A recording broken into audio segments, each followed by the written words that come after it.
Hey, everybody. Hope you're all doing well. Happy Tuesday. It's a wonderful Tuesday. The birds are singing, everything's shining. And we're going to watch this very funny conversation, this very funny debate between Crystal and Sagar, because the Democrats are still trying to pick up the pieces of the destruction. Okay. I don't Yeah. know if you know this. I don't know if you've been looking at headlines on social media, Adam, Oh, but, are you but kidding me? the That's all I'm Democrats doing.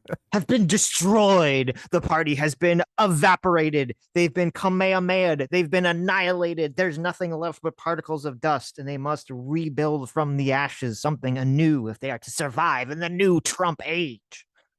Yeah, it's devastating for them. Everything that they believed has been completely crushed, Oh my God. completely Oh my God. destroyed. I watched a talk with my favorite Francis Fukuyama, and even Mm-hmm. he was saying like, "This is basically the death of identity politics." I'm like, "Oh, I Ooh. hope you're right. I hope you're right." Yeah, you sent me, there's the Sam Harris video is so Oh, he's great. brutal. Yeah, Oh he's my God, brutal. he just rips into identity politics. This is the death of. I mean, I hope he's right. Listen, he could be wrong. I hope he's right that this is the death of identity politics. This is the death of this kind of left wing social progressivism, et cetera, et cetera. And it's his. I would recommend his video is great for everyone. I was listening to some other podcast that was obviously like left wingers totally in the bubble, like Hmm. trying to make sense of what happened, but really not a good perspective. And they were saying they brought up obviously that Harris couldn't be passed over because she's a black woman, and I just it immediately clicked for me that this is the epitome of identity politics, right? Yep. It's like we are forced to take a inferior candidate, right? Hmm. Like, isn't that the whole idea behind DEI? Yep. Like, Yep. we can't really take the best because we don't want to, be bad faith with a marginalized community, right? We Right. have to take these people as they are. It's Well, so yeah, silly. a combination of the demographic shift, especially for Latino voters away from the Democrats. But if we can get like confirmation, like people come out with their tell-all books and everything, and the rumors start flying, and there is like this big narrative forming that Harris was chosen because, they couldn't pass over the black woman, right? That is just you're correct. It will just be seen as the ultimate DI candidate and will definitely further help put the nail in the coffin of identity politics. I don't even think they're capable of understanding it from the DEI perspective. Like the DEI basically means you're taking someone based on their sex or race over their meritocratic ability. Their Like competency, yeah, yes. they don't get that. They don't see it that way. Right. Like they immediately shift into, oh, um, you're just saying all black people are bad at things. Right. Like, that's Right. the bad faith interpretation of that argument. And you're like, Hmm. no, I mean, we voted for Barack Obama twice. Hmm. So, but anyway, Exactly. let's, But so this conversation is very interesting because we have Crystal and Saga here, and they're kind of debating things around those edges of why Donald Trump won, why Harris lost. It goes into that trans conversation, and yes. and Saga in this conversation, he has like a genius level way of framing this that Crystal doesn't answer. And I wish Sagar would have just keep pressing because Right. that's like the kill shot on this question. So Is it more of that she's just incapable of seeing it because of the left wing ideology? um I think it's both. I think it's she's incapable of seeing it and also doesn't want to admit it. Right. It is and listen, me and you, we have to be careful too, because it's so obnoxious because what everyone does is they say, oh, the reason Harris lost is because they didn't run the campaign the way that my headcanon perfect candidate would run the campaign.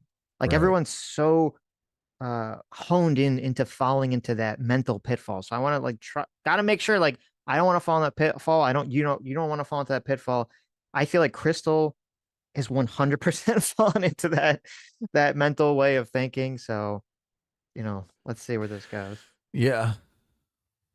about some of the issues that swung people to Donald Trump. Obviously, the economy and immigration are there, but some interesting new analysis says that also it could be cultural issues, specifically transgender issues, that had a major impact on swing voters. So we had a clip here from CNN we wanted to play that kind of highlights this fight within both elite media and elsewhere, and how the issue may be talked about now in the future. Let's take a listen. I think there are a lot of families out there who don't believe boys should play girls' sports. They're not boys. I'm not going to. No, this is this is the clip we saw on Sunday.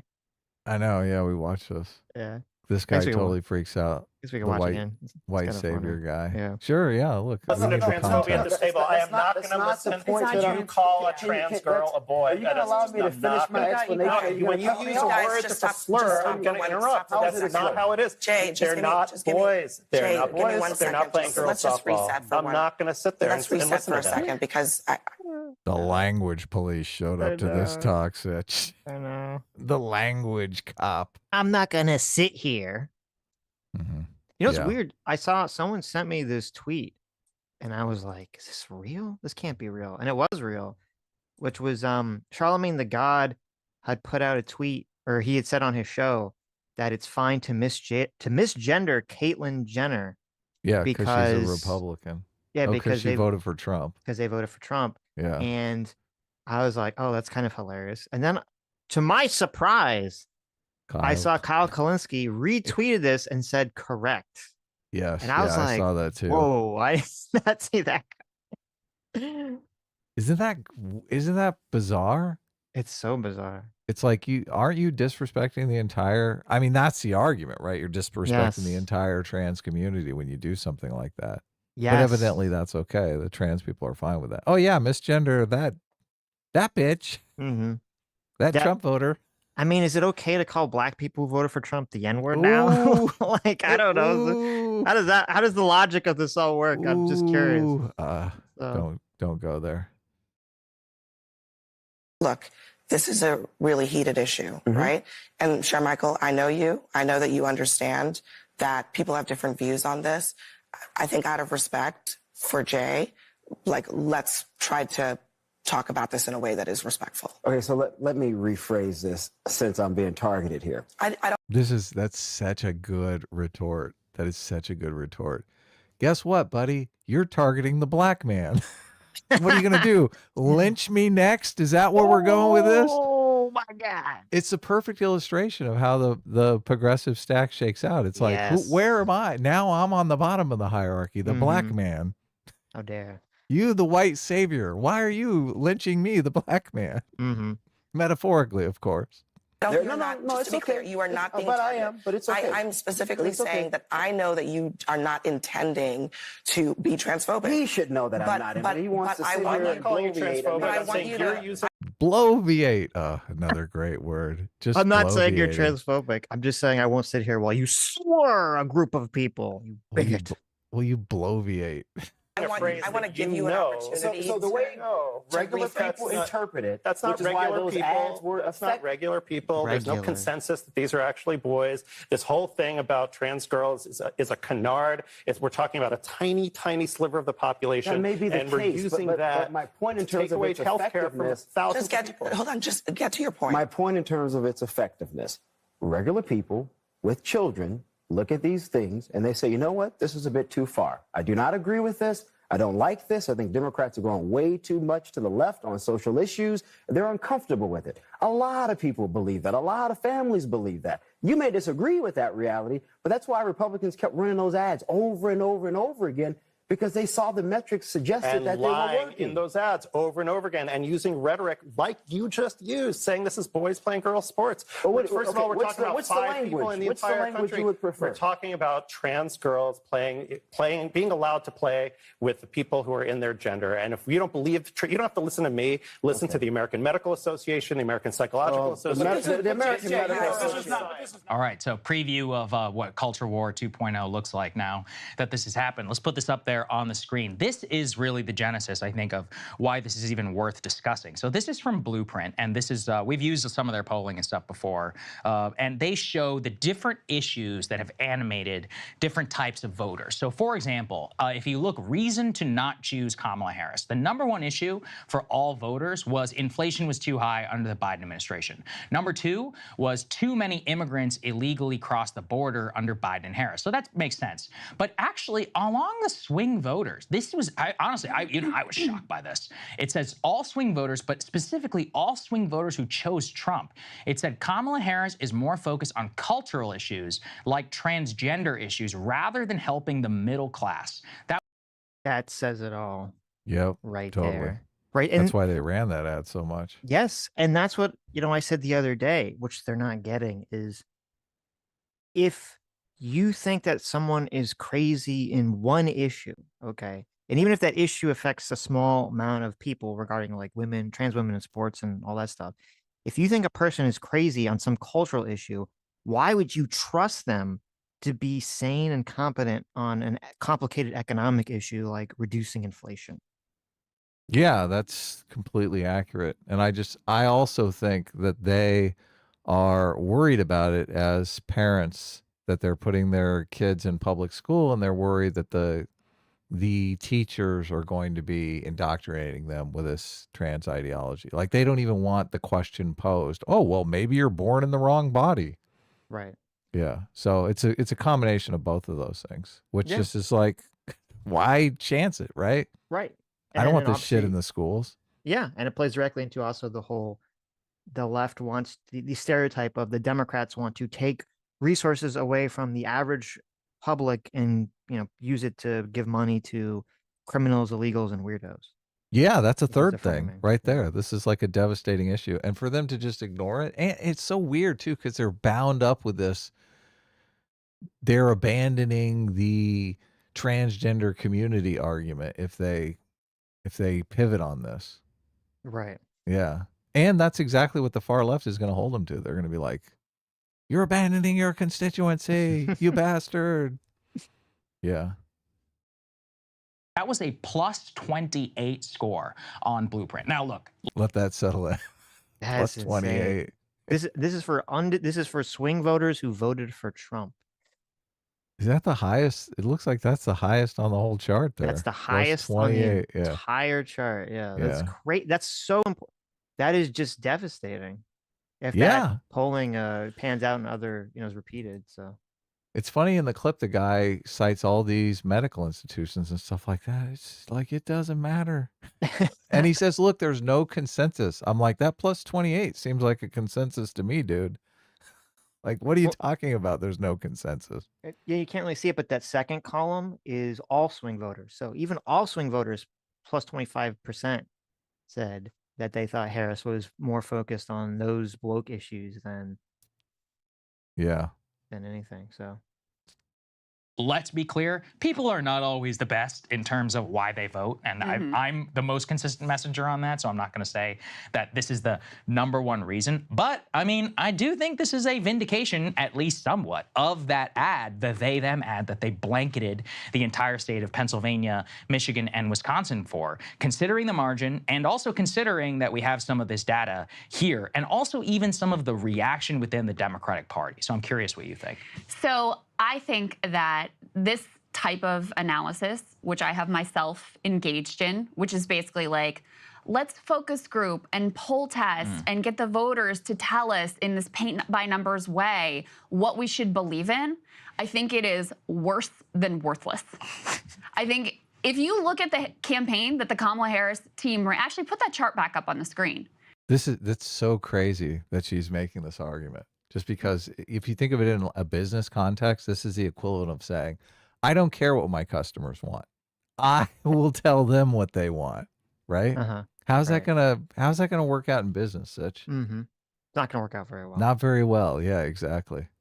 We shouldn't do this. We shouldn't do any market surveys. We shouldn't understand the customer out there and know exactly what their wants and desires are. We should just be able to tell them what they want. There's two main ways for a business to make a product, and Trump does both of these very well, which is that it's either A, to listen to the customers and to give something that people want, which Trump does. He listens to, the base and tries to feed them whatever red meat they want. And the second thing is to create a product that no one knows they want, Yes. but then they go crazy for it. And I think Trump kind of, obviously the right is cared about immigration, but Trump sort of reintroduced a lot of those products, if we keep the analogy up, back into the equation. Well, he does this with like no tax on tips, no tax on Social Security. Like he's throwing completely new ideas out there. That's true. So, yeah. I mean, I never knew I want to get a tip job now. I'm thinking about working on the weekend. Should believe in. I think it is campaign designed, custom, like platonic ideal of the campaign that would be designed to try to deal with these exact poll numbers. Inflation was too high. Okay, let me talk about my price gouging plan. Let me say I feel your pain. Too many immigrants illegally cross the border. Okay, don't worry. I'm hawkish on the border now. Those other things I said in the past, like forget all about that. Actually, I really am like more aggressive and hawkish on the border than Donald Trump is. Too focused on cultural issues like transgender issues rather than helping the middle class. I am not even going to say the word transgender in my entire campaign. Is that true? I didn't know that. I mean, not that I remember, maybe once, but not that I recall, okay? It was certainly not, I'm not gonna talk about my race. I'm not gonna talk about my gender. I'm gonna run around the country with Liz Cheney and try to persuade you that actually I'm just like basically a Republican. The only way I'm different from Biden is I'm actually further to the right. I'm gonna put Republicans in my cabinet. Like, this is the campaign that Democrats ran. And it was an objective, clear-cut, demonstrable failure. Because as much as I would like politics to actually work this way, because I have a bunch of poll numbers I could put up there about how popular Medicare for all is and how popular minimum wage is and how popular unions are, blah, blah, blah, blah, blah. If that was the way politics actually worked, Kamala Harris would be headed to the White House right now. Yeah, I think So I think regarding this argument, there's some problems here, which is regarding inflation and immigration. It's possible that because of the Biden administration's handling of these things, it wouldn't make a difference who the Democrats run. You could have had the genetic amalgamated clone of Donald Trump and Bernie Sanders, okay, come together to form, the left-wing economic populist, right-wing, anti-immigration message candidate, and maybe they still would have lost just because a lot of people, they just say, well, I don't like how things are governed now. The D's are governing things. I'm going to vote for R. That's definitely possible. I'm hearing that in about 50% of the podcasts I'm listening to, and it just seems like utter cope. So I think it's true, but also cope, and I'll tell you why. It's both, because I think it's true just that there are a lot of people that do vote like that, but in the swing states, the margins are close enough that I don't think that that's the whole story. Like if it was just a complete like 10 point blowout everywhere across the country, then it's okay, maybe that's true, right? Right. But the reason I think it's not true is that with these razor thin margins in these swing states of 1 to 2 percentage points, if Harris was a good candidate, and this is what I don't think Crystal is acknowledging here, which is, yes, Harris did run on like, I'm going to fight, inflation via price gouging and helping the middle class. And yes, I'm going to be tough on immigration. I prosecuted transnational gains and all this, nonsense. She couldn't actually sell it as a person. It doesn't matter if she just keeps saying the same policy prescriptions or the same vague ideas. If she cannot sell it to people, it doesn't matter. Yeah.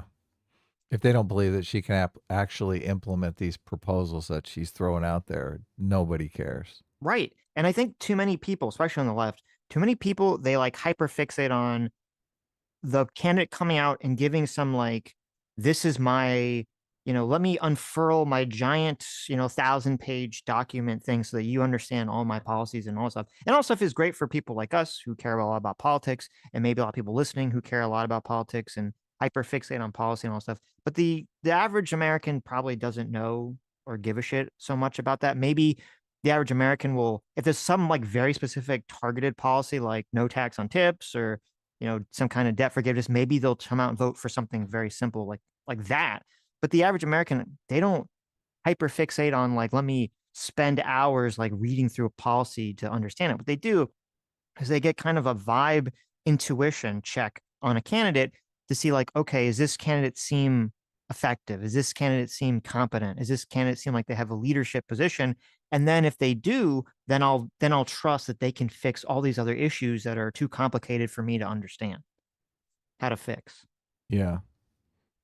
And Harris couldn't do that. Oh, of course, yeah. You're dead on with she couldn't sell it.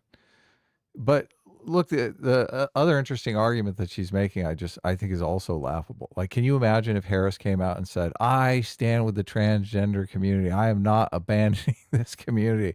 If she came out and said, "I stand with Palestine. I believe in a two-state solution. Israel is being belligerent." Like, do you think if she mirrored all of Crystal's policy proposals and just, threw the polling out the window, that she would have done better? No, she would have done much worse. She would have done worse. It would have been a blowout. Yeah. It'd been completely ridiculous. Yeah. Mm-hmm. So. That's fair. Donald Trump ran around talking about Arnold Palmer's dick.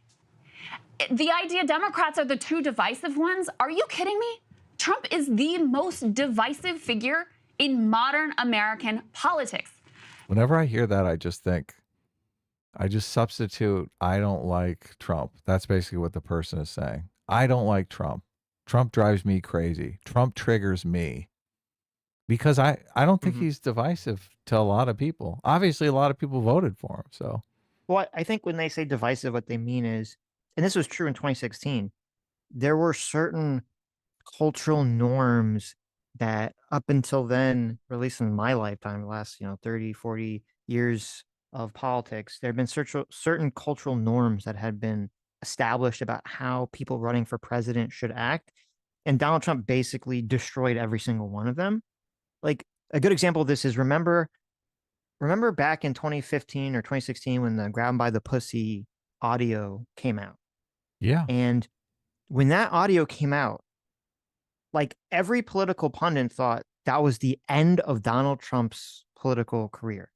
That would just annihilate him. He could not win. And the reason they thought that, and they didn't just pull that out of the ether, the reason they thought that was before Donald Trump, whenever there was anything remotely like that, political candidates would just get knocked out of the race. If there was anything that would besmirch their moral character even a little bit. I mean, this is why there was all that fucking everyone losing their mind over Bill Clinton getting a blowjob, in the Oval Office and cheating on his wife. And when Donald Trump basically showed that he could destroy all these established norms, like, the Brown by the Pussy comment, like cheating on his wife, like, the January 6th election shit. Like when he shows that he can just destroy all these established norms and still win the votes, I think that's what they're talking about when they say that he's divisive. He's the most divisive candidate. Yeah, there are establishment norms that they themselves care about, though. But obviously the voters don't care about them. And the Grab 'em by the Pussy tape, I don't even think is a really great example. It's simply because his response to that was humble. Like he basically said, this was locker room talk. This was just between the guys. Like if he came out and said, "Hell yeah, I grab him by the pussy," who doesn't? Like that would be breaking some sort of social norms or taboos, right? He got caught on a hot mic privately. That's no, that's not what I'm saying. I don't care about the Grab 'em by the Pussy comment. What I'm saying is, if in the year 2000, if George W. Bush had said "grab him by the pussy" on audio to clip, he probably would have got knocked out of the primary. He wouldn't even become the general nomination. So it's not a question of like what, like, quote, they, like the pundits care about. It's no, these were cultural issues that voters seem to care about. Right. So, yeah. And obviously all the race stuff, but that's another issue, of course. Right. The lesson is not to be less divisive. The lesson is actually to be more divisive, but around the correct lines. So what is Trump's division? And what does he feed? The division and the worldview that he feeds into, the narrative that he feeds into with everything he does, the litmus test for being part of Donald Trump's party is the problems in your lives are because of immigrants, Democrats, cultural elites. I will fix it, right? Those are the litmus tests within the Republican Party. That is the worldview. It's one I disagree with. I've talked a lot about it, but that is the worldview and is very clear cut. worldview. I don't see how you can say that that's not true, in all honesty. I mean, they're the ones that are forcing this transgender stuff into public schools. So how is that not the Democratic elite is your problem, right? Immigration, I think, is, you got to look at particular areas. Obviously, in Springfield, Ohio, they would argue immigration is a problem. So Well, these are legitimate problems here. For her to say, "Oh yeah, all those problems don't really exist," they're in your head. right. Well, here's what Crystal's response to that, I would imagine to be something along the lines of, it's kind of like the guy on CNN. That's a canard. That's a nonsense issue. It happens to such a tiny minority of people. The real issues are these economic issues. That would be her response to kind of that Yeah, and argument. my response would be, it's the worry of it happening that is bugging people, not the fact that it's actually happening. Sure, you can say it only happens to a small minority of people. Like, we've adopted a lottery where we pick people randomly to feed to the sun god. Okay. And look, it only happens to a small minority of Right. people, but it could Right. happen to you. Right. Right. So people are like, fuck that. I don't want it to happen to me. They're in terror that their kid is going to come home and say, my teacher told me I was born in the wrong body. Like, they're fucking terrified of that. It's funny that I'm so glad that you use that analogy, feeding them to the sun god. Yeah, it's funny. look. Me and Adam haven't talked about this, chat. I was also thinking my own analogy, and it was the same one. It was throwing 1% of the kids into a volcano.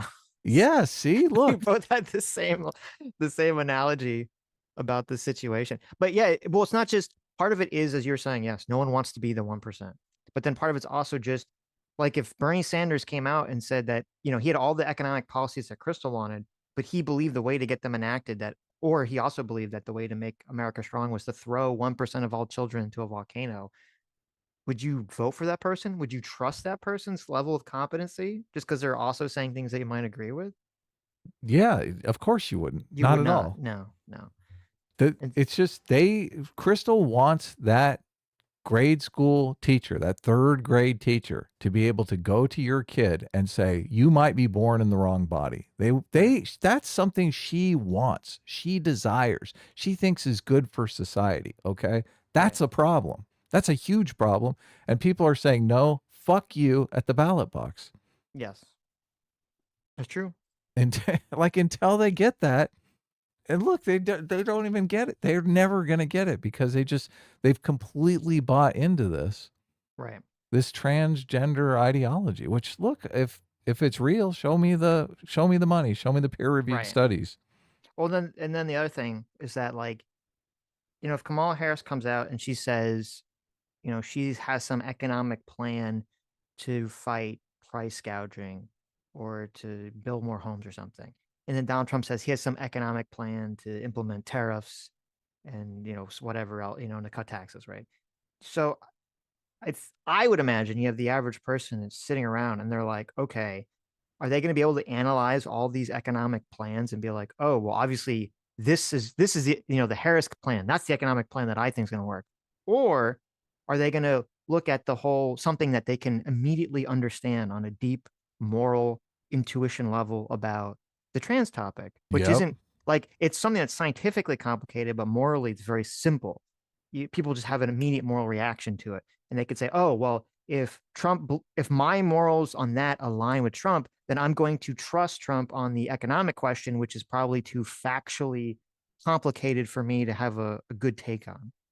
It's so funny because they do undercut their argument on the economics too, because she kept saying, all of these Ivy League economists support me. They've all signed off on my plan. Right. And when you put that up next to the transgender stuff, it's like, yes, all the American Medical Association. They also agree with all that shit. Agree with me. Right. And you're going, okay, well, maybe those experts are full of fucking shit. Okay. Right. I'm the one that has a 7-year-old. Okay. Yeah. So when you're talking about things like, transgender issues, that fits into this idea from him. Cultural elites are trying to change you, indoctrinate your kids, take over your life, preach to you about what your values should be. True. All that's true. All that is 1,000% true. Yes. That's everything. That's all true. 100%. When we're talking about the border, when we're talking about immigrants, these immigrants are going to come into your town, they're going to steal your jobs, they're going to drive up housing. Again, I think all of this is incorrect, but it's clear cut, right? It is clear cut, and it is extremely divisive. So well, it's divisive if you don't believe it, obviously, but if you do believe it, it's not divisive at all. People are like, yeah, based. I want this guy. Yeah, but she's making the argument that if Harris was as divisive as Trump was, just on, I guess, further left-wing issues, that she would have won. And to me, that's ridiculous. There's no polling information so far that has even suggested at all that would be accurate.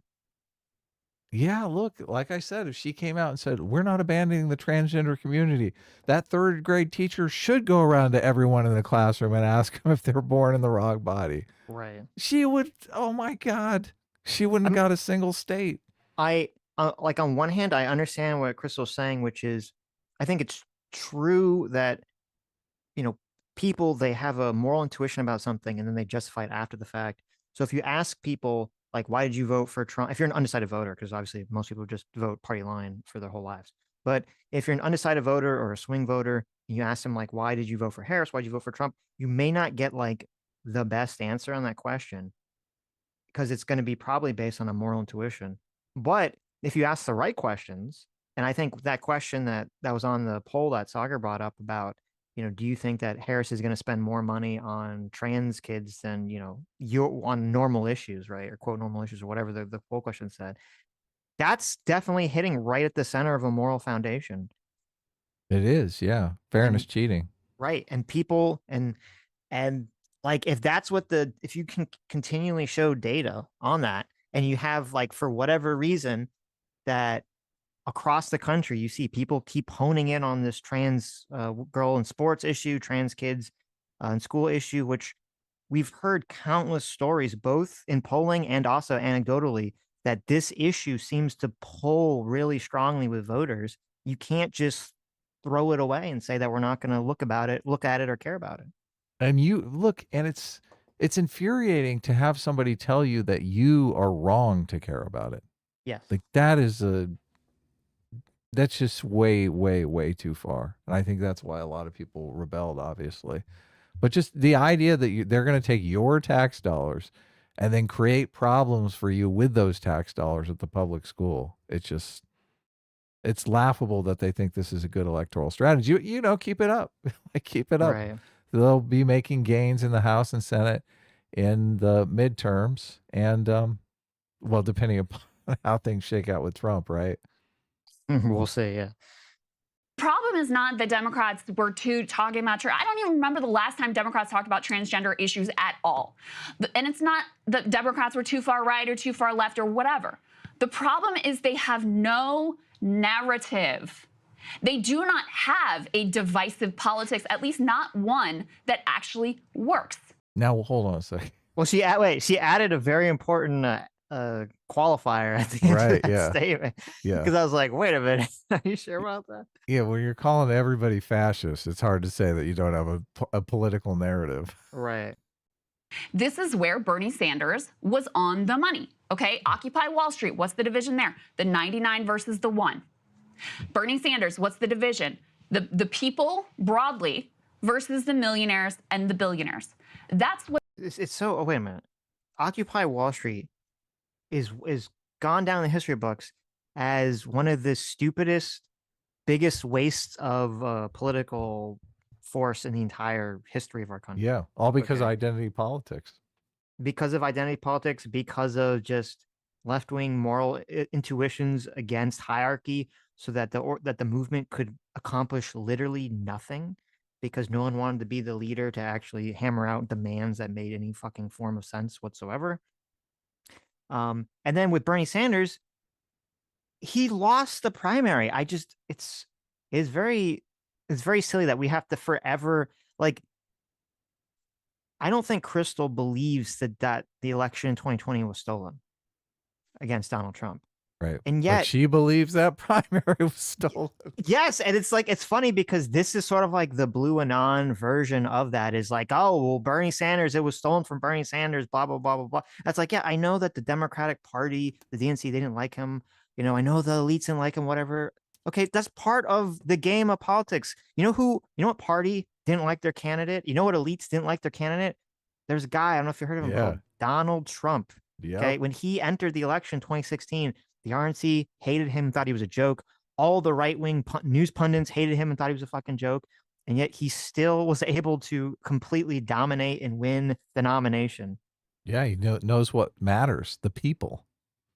So, but I mean, listen, I think Bernie Sanders, you know, he's an economic populist. He's basically a socialist, but he just couldn't win. He couldn't win the primary. And you just can't keep coming back to this like forever thing, like the forever nursing the grudge of Bernie Sanders losing. Yeah, they can. Oh, I guess you can. I just don't think it's politically effective or healthy. What they need. And so, you know, the guy who was like arguing with Shermichael on there, who I'm not really familiar with. Jay Michaels. The part that he said that was the most important and that should be coming out of Democrats' mouths when they're being pressed on, you know, transgender athletes or whatever, is he said, this is a canard. And that's the important point. How does the 5 transgender athletes in the country, how does that impact you, your ability to have a good life, earn a good wage, etc.? Well, let me explain it to you, Crystal. It's pretty easy, right? I'm a parent. I'm worried about my son's grade school teacher, 3rd grade teacher, convincing him he's born in the wrong body. Like, how is that so difficult to understand? Why are they so incapable of responding to that? What's going on, Sitch? Because they don't want to respond to it.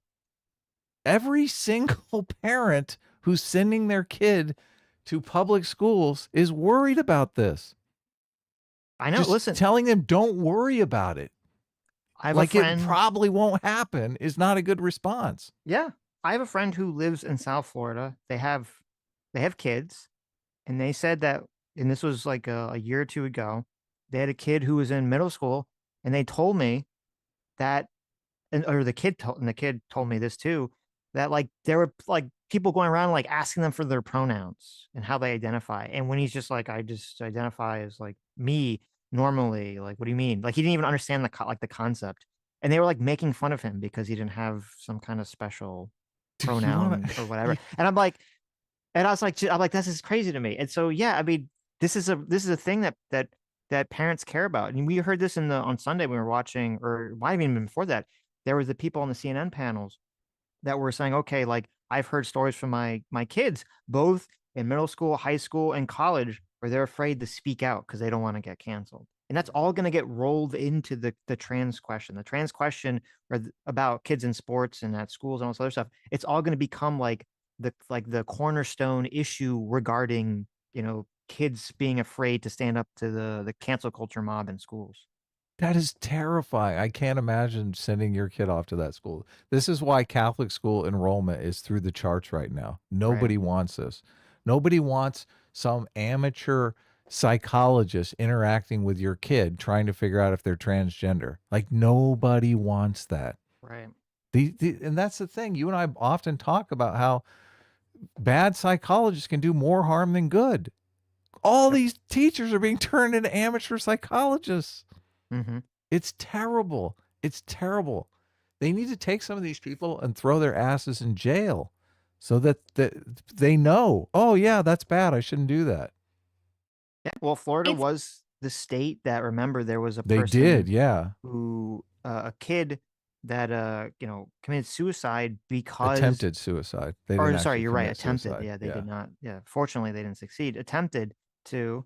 And part of it was that the school was transitioning them without the parents' knowledge at all. Yeah. And that was that's what caused the quote "Don't Say Gay" bill to come into effect. And Florida is one of the states that, even though Trump won Florida in 2020, Harris lost more at Florida, I think, than most other states. That in New York, even though she still won New York, she lost like 1 million votes in New York, and I think she lost like 1.4 million votes in Florida from 2020. When people are talking about the sister soldier moment, this is exactly what they're talking about. They're talking about Crystal waking up and answering this question honestly instead of just doing this gaslighty thing where they're like, oh, this isn't an issue. It won't affect you. You know, your kid won't wind up in the volcano. Don't worry about it. You know, Right. Yeah, but she can't because she agrees. This is kind of this is the gaslight. This is what everyone can intuit from this conversation, as you'll see. She's not just saying I don't care about this issue, so just Democrats let it go. She says I don't care, but she does care about the issue. she Does does. 100% seem to be on board with all the woke left progressive issues regarding trans stuff, but just wants it to go away because she knows it's not popular. It's like, Yeah. well, okay, well, you can't, have your cake and eat it too in this situation. Sauger's comeback is great with Yes. the Republicans. Yeah. It's a distraction. It's a distraction from billionaire elites Look at Sauger's smirk. He's I like, know. oh yeah. He's like not buying this either. who want another tax cut, or in Elon Musk's case, want another like government subsidy, taxpayer subsidized contract. Yawning. Look, he's literally yawning. He literally- He's literally yawning. Oh my God, it's terrible. Yeah. That is what Democrats should be leaning into. They shouldn't be running away from it. They need their own divisive politics, and they need to throw out this like focus group, poll tested bullshit, because the paint by numbers way of like, let me just poll test my way into what I think is a popular program, utter and complete rejected failure. So I don't Sauger the whole time is thinking, oh my God, we're going to be in power forever. Forever. 1,000-year reign for the Republicans. think that any of that is necessarily wrong in terms of the focus group, but look, I do think it is clear that there is a reality problem the Democrats face. So what you were saying in terms of, Kamala didn't run on it. It's like, yeah, but in 2019, she literally did say you should tax her dollars to, have gender transition surgery for illegal immigrants. That's objectively an insane thing to believe. Like, these people ran around all throughout Trump the did it during 2019. his administration too, by the way. Yeah, okay, well, I hope he bans it, right now. And by the way, it looks like that's going to be a day one agenda. And so if anything, he's too much an idiot not to follow through. So that's something. But really and also that was Kamala's response. It didn't work. People get tagged because of the cultural milieu. You cannot run, for example, in 2022, if Republicans did not say the word abortion, would that not mean that they still get tagged, and rightfully so, with the issue of abortion? Democrats basically completely changed their views on gender after Obergefell and tried to shove it down the mouths of American citizens. Dominated cultural elites have tried to normalize this transgender ideology, legalize it in terms of plugging little children full of castration drugs and puberty blockers, and then they say that it's a canard. It's not a canard. Like, thousands of children actually have been chemically castrated in this country. That is crazy. Now, is it the number one issue? No. But So before, I agree with everything he's saying, but he actually had like the perfect analogy, but he kind of kept going, and instead of letting it sit or to make Crystal acknowledge it, which The is abortion one. the abortion one. Yeah. Yeah. If Donald Trump, if Donald Trump knows that abortion isn't an issue that is good for the Republicans, which it doesn't seem to be, and so he's like, oh, I'm just never going to talk about abortion. It wouldn't matter. It wouldn't Yeah. matter because everyone knows about it. Everyone's going to talk about it. Democrats are going to keep hitting him on it. He has to have an answer. That's why he did have an answer. He's like the whole, I left up to the states, that was the answer. And He's this was tweeting out in all caps, no way, I would never sign an abortion ban. Exactly. I would never sign. Yeah, and exactly. And he specifically said he would never do a federal abortion ban. Then he said he was in favor of IVF and all this stuff. And so even if he didn't want to talk about it, he understood, or his campaign understood, it's an issue that they're going to get attacked with. They need to have a defense. And so, yeah, if I don't know if it's true, but just assuming it's true, if Harris never said the words transgender, it doesn't matter. People are going to talk about it. The Republicans are going to hit you on it.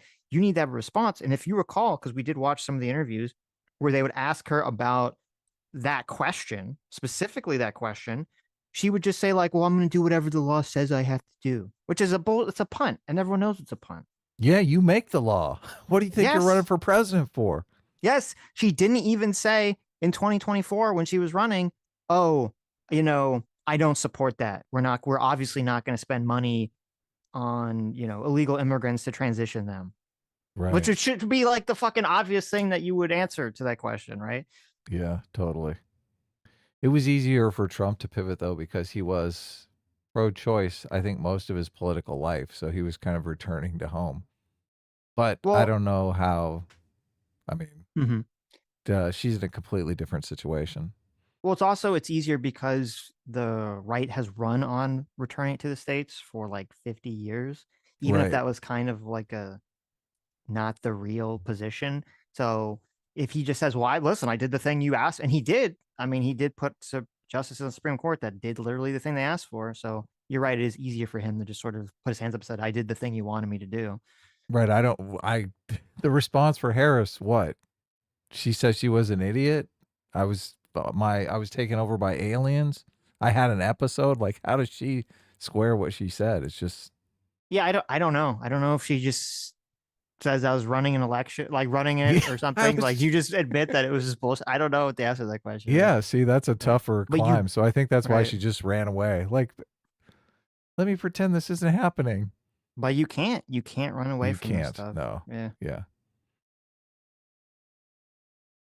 But clearly, a lot of people are very concerned about it. And I think, at this point, there is a bit of a mandate on the issue because it's one of those where it gets to the fact that multiracial groups, men, women, young, etc., do feel as if these issues have more of an importance in the Democratic mind. And what I would mean by that is, I remember I had this big fight with some progressive on Rising back in 2019, and I was like, look, simple question, could you ever support Medicare for all if it didn't include transgender surgeries? And they wouldn't answer the question. And I think that says the whole ballgame. Could you ever support Medicare for all if it did not cover abortion? That's, again, the same thing. So if that's true for you, then you don't support, or then you do think cultural issues are the most important. If you would deny health care, to 99.9% or whatever the US population and put it at risk because it doesn't support gender transition surgery or abortion, it's like, well, then you do care more about the cultural issue than you do the so-called economic issue. But That's such a great point. Very true. 100,000% true. Red 473 for $50. Thank you so much. Says the reason Trump gets a pass on his behavior is because we all know who he was before getting elected. Unlike most politicians, he didn't have a carefully crafted image, so people are less forgiving when others have hidden character flaws. Yeah, I think it's definitely part of it. And I think that's definitely a big part of it in this election. And that's what Frank Luntz was saying, that, Harris spending so much time talking about Trump, attacking Trump's character seems to be, especially in retrospect, a waste of time because everyone already has in their mind a pretty solid image of Trump, whether you agree or disagree with it, or I disagree with it or agree with it, everyone has the image already. So yeah, Frank Luntz has been saying this again and again on the right. on the shows. Where Harris was far more the mystery box. Yeah, of course. Automata for $20. Thank you. Says, so what did you think of Jon Stewart's What Went Wrong? Take that all the things the Dems are being tarred with are from a couple of months ago that were just on TikTok. Yeah, I think that I did see that clip.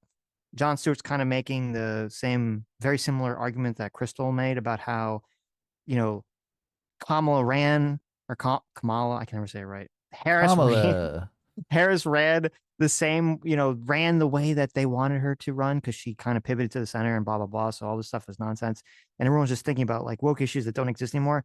And I think that obviously that take is batshit crazy. It's insane. He should know better, especially because it wasn't even that long ago. You had all those, the massive protests on college campuses about about Israel and Gaza that sort of brought all this stuff to a head in a very public way. All this stuff isn't going to just magically disappear. And it's even more important with Harris because, as Sagar said, as everyone's pointed out, Harris ran in 2019 and 2020, and she ran as the most progressive woke candidate in the race. So you can't just magically, we can't just pretend that didn't happen. Right. He picked that for a cabinet position, though. The senator that we covered during the blow up on the college campuses. I can't remember her name, but she's super pro-Israel, which I thought, wow, that's a definite, yeah. Oh, Kristi Noem? No, it's not Kristi Noem. He picked her. Oh yeah, she's a governor of South Dakota. We covered the hearings. She was the feisty senator that kept coming out and trying to pin the college administrators on being anti-Semitic. Was it? Oh, it was Elise Stefanik. Yeah, that's it, Stefanik. Yeah. He chose her to be ambassador to the UN. Yes. Yeah. Yeah. Which is a cabinet position, so. The Marco Rubio for Secretary of State is kind of Yeah, that's I was weird. like, what? Yeah, I was That's like, okay, little Marco, really, little Marco. Okay, right. interesting. You're actually, in a sense, making my point, because I do think that should be flipped. So I think the litmus test in the Democratic Party should be things like billionaires should not exist. We should tax the rich more, right? They should be clear. Like This is as soon as she said billionaires should not exist, I'm like, how is this even a viable party? Billionaires should not exist. I know. That's so ridiculous. Like I know. you're economically illiterate. And this is the thing. I saw something from Kyle Kalinske talking about we need to tax Elon Musk more. He does not have any concept that Elon Musk's wealth is tied up in Tesla stock. Like, in order to tax him more, you literally have to do the tax unrealized gains thing. Which is Which part is of the insane dumb. thing Harris said that she wanted to do. Yeah, totally. It's stupid. It's stupid. Yes, Elon Musk is a billionaire on paper. He does not have $1 billion in a bank account somewhere that you can take from him. Like, he had to do financing just to buy Twitter for $44 billion, right? He's got to go to a bank and get money, cash, and sell Tesla stock in order to be able to do that trade. And they seem to think that they can just take half of his bank account as if he's in liquid cash. Listen, Dumb. I've watched a lot of DuckTales. Okay. Mhm. I know that Scrooge McDuck has a giant pool of gold that he regularly He's jumps so into and swims stupid. around, right? Yes, no, that's not how it works. And That's I am not impressed. Now, the only reason Elon doesn't do that is because Elon doesn't have the physical strength to survive jumping into a pool of gold coins and swimming through it like water. Okay, the physical strength and durability required to accomplish such an extraordinary feat. Yeah, it's completely stupid. I just you don't have to play the lottery, but you can understand the psychology of why the lottery works. Right. Would the lottery be as popular, Sitch, if they only paid out, if the highest payout was like $20? Well, obviously not. Yeah. It wouldn't. Well, even if it was only obviously. like $100,000 or something. Yes. The reason the lottery works is because it's millions of dollars, right? Yeah, millions and Sometimes it millions gets of up to $1 dollars. billion. Yeah, exactly. So if you're taking that off the table, what is the incentive for entrepreneurs to get in the game, to basically put their entire lives into a business where they're on call 24/7, 365 days a year? Mhm. What is the incentive? None. God, it's so stupid. I just want to shake them by the collar, Sitch. Like, just because you don't want to be a billionaire, just because you don't want to be an entrepreneur, doesn't mean that you should take that right away from other people. I thought America was about freedom. Mhm. Jeez, these, so infuriating. Billionaires should not exist. like economic, populist, class war. Those should be the litmus tests. And then outside of that, there should be a lot more flexibility on. But there is none. There's zero. Sagar, I'm not talking about what is. Yeah. Okay, sure. I'm critiquing what is. Yeah. I'm saying it is the opposite of what it should be, because instead it's we're going to be the coalition of Dick Cheney and Mark Cuban and Taylor Swift and Bernie Sanders, and that doesn't make any goddamn sense. Okay, that is not a. There is no division in there that makes any kind of rational or electoral sense. So on the Well, okay, wait. You might disagree with it, and it didn't obviously work, but there was a rational thought behind it. The rational thought behind it was there's a bunch of conservatives out there who don't like Trump and would be willing to vote for Harris if you could get other conservatives who were like, pre-Trump conservatives on board with her. Now that obviously didn't work and, whatever, but there was a thought process there. They didn't just, throw a bunch of ideas into the air and catch them and see whatever, they caught, they went with. Yeah, they went for the 5 never Trumpers. Exactly. Yeah. Look, they probably got them all. They sure did. They sure did. It just wasn't enough. It's a specific question of like transgender issues. A couple things I would point to.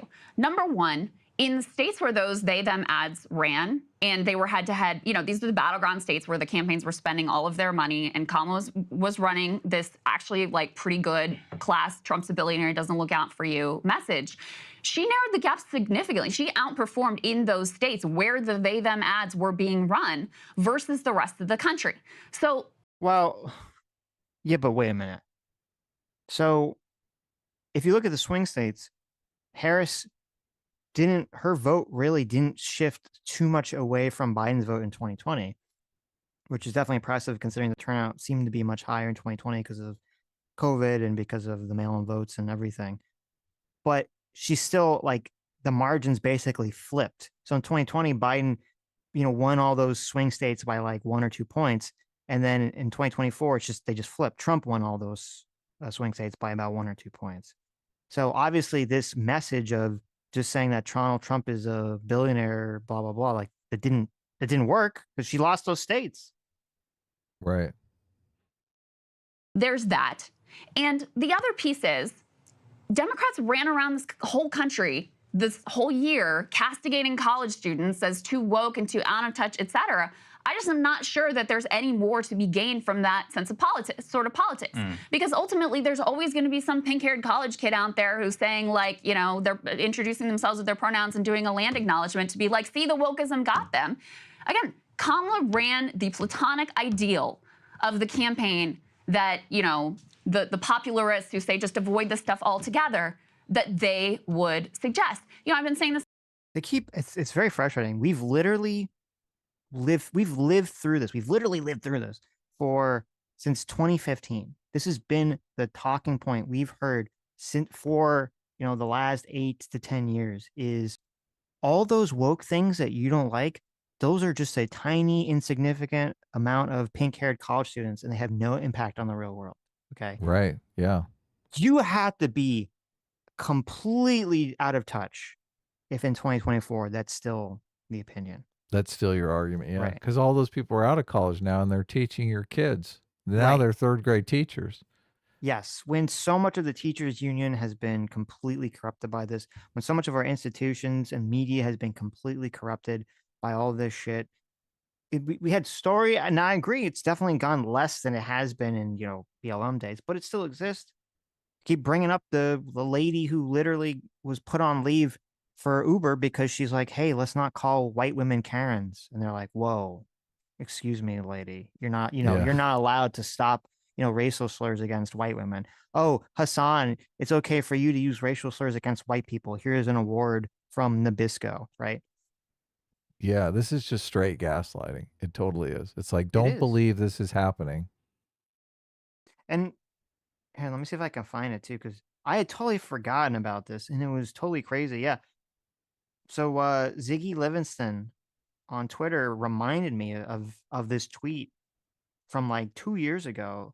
And this was, remember Ian Danskin? Okay, that's the alt-right playbook guy. I do, yeah. Right. Ian Danskin, alt-right playbook guy, very big left-wing YouTuber. His videos get hundreds of thousands, if not millions of views, regularly. Though, I mean, he was more big back in those days. I don't know what he's doing now. But he, 2 years ago, was making this whole argument about how peaceful protest doesn't work anymore. This was in regards to Roe v. Wade. Okay. And how you need to use violence. You need to use, he was advocating, someone on the left on Twitter was openly advocating for violence for political change because Roe v. Wade was overturned. That person did not get banned. That person did not get banned from YouTube. They did not get banned from Patreon. They did not get banned from Twitter. They did not get shunned by the community. Nothing fucking happened to them at all. And currently right now, as Ziggy sent me, which I didn't even know, on his Patreon, okay? Remember when Patreon, there's a big controversy like years ago, Patreon kicking off Carl because of his comments made off platform? Observable behavior. Yes, observable behavior. On Patreon, this fucking Ian Danskin guy is talking about storming ICE detention centers. Wow, that's observable behavior. Okay. So it's just, please, and then you have on Twitch, obviously the whole thing with fucking Twitch where Hassan and, his people can say basically whatever the fuck they want. Hassan can have a person who maybe is a terrorist on his stream that he's softballing questions to, and it's not a big fucking deal, and you're telling, and no one fucking cares at Twitch whatsoever, you cannot feed me this fucking lie, this slop lie that, oh, it's just a pink-haired kid on a college campus. That is not fucking true. It's nobody consequential, Sitch, okay? Just close your eyes. Look Okay. the other way. Okay. Yeah, it is gaslighting. They're trying to hypnotize the public into believing this isn't a real thing, but it's not working, and fortunately people have the ability to vote, right? Right. Elections have consequences. Remember that? Right. Yeah. Well, and here, look, even if what Crystal is saying is true, okay, which is, and this is what we said, Sitch and Adams law, okay, your political opponents will always try to find the extremists on your movement and use a broad brush to paint everyone on that side of the movement with it, okay? That is true. That is an iron claw rule of politics. And that's why you need to have your Bill Clinton sister soldier moment to say, I don't fucking support these crazy people.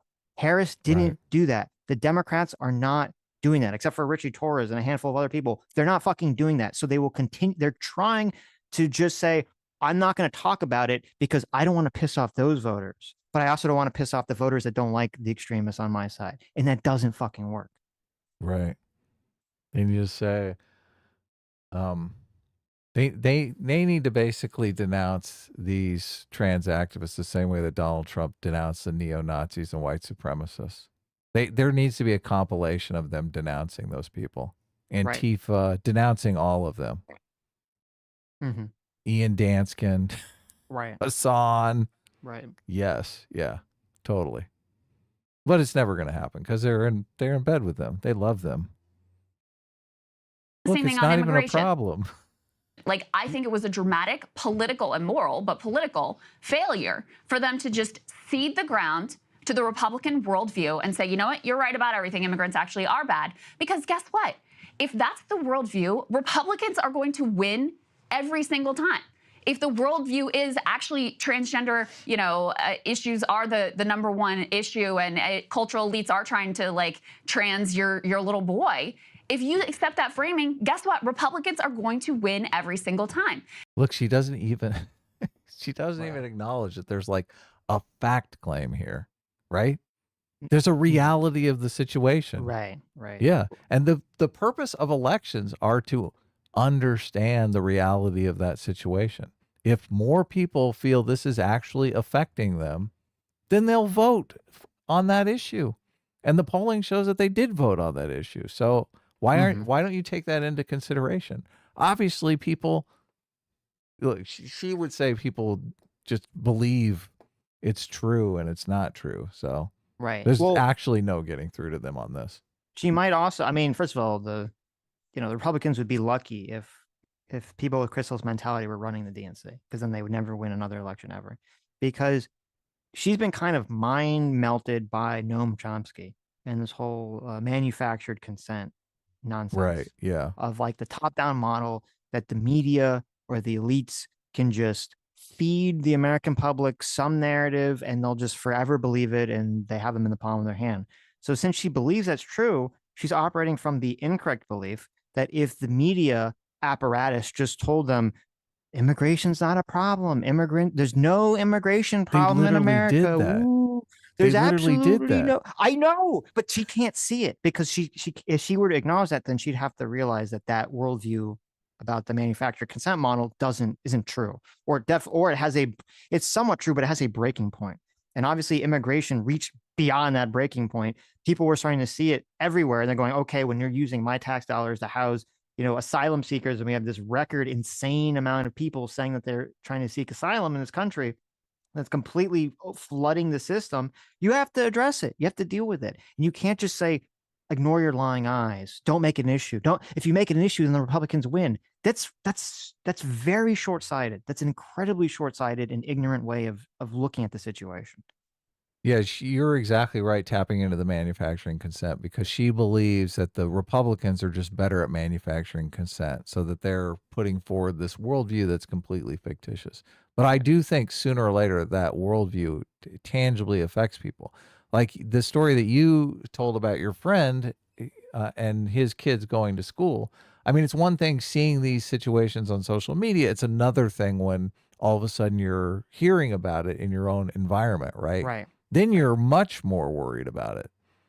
But that's exactly that's what happens. That's how reality always wins, because you can Yes. try to deny reality and you can be effective at it for so long, but it's going to reach a breaking point where people are going to see it in their own lives, and suddenly that's going to win. People are going to take their own personal anecdotal situation over whatever the media is trying to tell them. Right. And they're going to take that situation to the ballot box. Yes. So that's why you should use the election as information for what is actually happening on the ground. And my critique of Crystal here is she's not doing that. She's like, people are taking their gaslighting of the situation to the ballot box. Well, maybe they're not. And it's really funny because my position is like, okay, because people think with their moral intuition first and then their logic brain second, if you want to win, you got to figure out what those moral intuitions are and tap into them, right? And so maybe you got to not exactly listen to every specific issue that the exit polling tells you, but you have to figure out the underlying moral intuition that they're relating to. But that's not what Crystal's saying. Crystal's saying, ignore what the exit polls are saying, ignore what people are telling you, my issues. She somehow has wisdom and knowledge to know that her issues, the issues that she cares about, That's that what if other the people Democrats just respond ignored to. all the polling and did exactly what she wanted, then they would just somehow win the election. So many people make this mistake. They just believe everybody is just like them in a different body. Right. And they just... It's ridiculous. Yeah, it's totally ridiculous. Yeah. Like, we have completely different moral intuitions. Obviously, other people have completely different moral intuitions. So once you adopt a sense of humility there, I think you're a lot better off. Then you start realizing, oh, maybe this is affecting people on the ground. That poll says it all. Of course it's affecting people on the ground. Look how you can just go to YouTube and find people telling stories about how this is affecting their personal lives. Like, it doesn't take much. How about instead saying, you know what, just like it shouldn't be the state telling women what they can do with their bodies, it shouldn't be the state telling transgender people what they can do with their bodies. What about either. children? No, but the children is the main question, and that's families, doctors. Nobody these are out there complicated is issues. saying that I don't think that Donald Trump. Yes, Well, first of all, wait. Even though I do think the abortion issue is not good for Republicans, I mean, Trump still won even with the abortion issue. So I'm not sure using the exact same abortion framing for trans kids, like, why would that be effective if it didn't even work with the abortion issue electorally? Right. Well, Trump did run away from the abortion issue. Right. Decidedly. Like, a lot of people said that they didn't. A lot of people who voted for Trump who are worried about abortion just believed him that he wasn't going to do an abortion ban. I've actually heard people say that. I don't think he will do a federal abortion ban. Yeah, I don't either. I believe him too. Yeah. Right. So, but the Democrats, that they ran saying he was lying and that he was going to do that, right? Right. Yeah. Actually, they are. Maybe Matt Walsh and a few fringe characters. But even Trump now, one of his first executive orders he says he's going to sign is making sure that, all federal government forms just reflect male, female, and it's your biological sex. What I'm saying. Thank God. Oh my God. Thank God. Please, can we just get back to sanity here? Nobody wants to be filling out a government form with their kid and their kid go, what's this non-binary? Like, it just opens the door, right? Yeah. Can you imagine putting out a government form, do you believe in God? Like, what the fuck? Right. What is Why that doing on the form? Why is that on this form? Why do I have to have this existential conversation about whether or not there's a creator of the universe just to fill out this goddamn form at the DMV?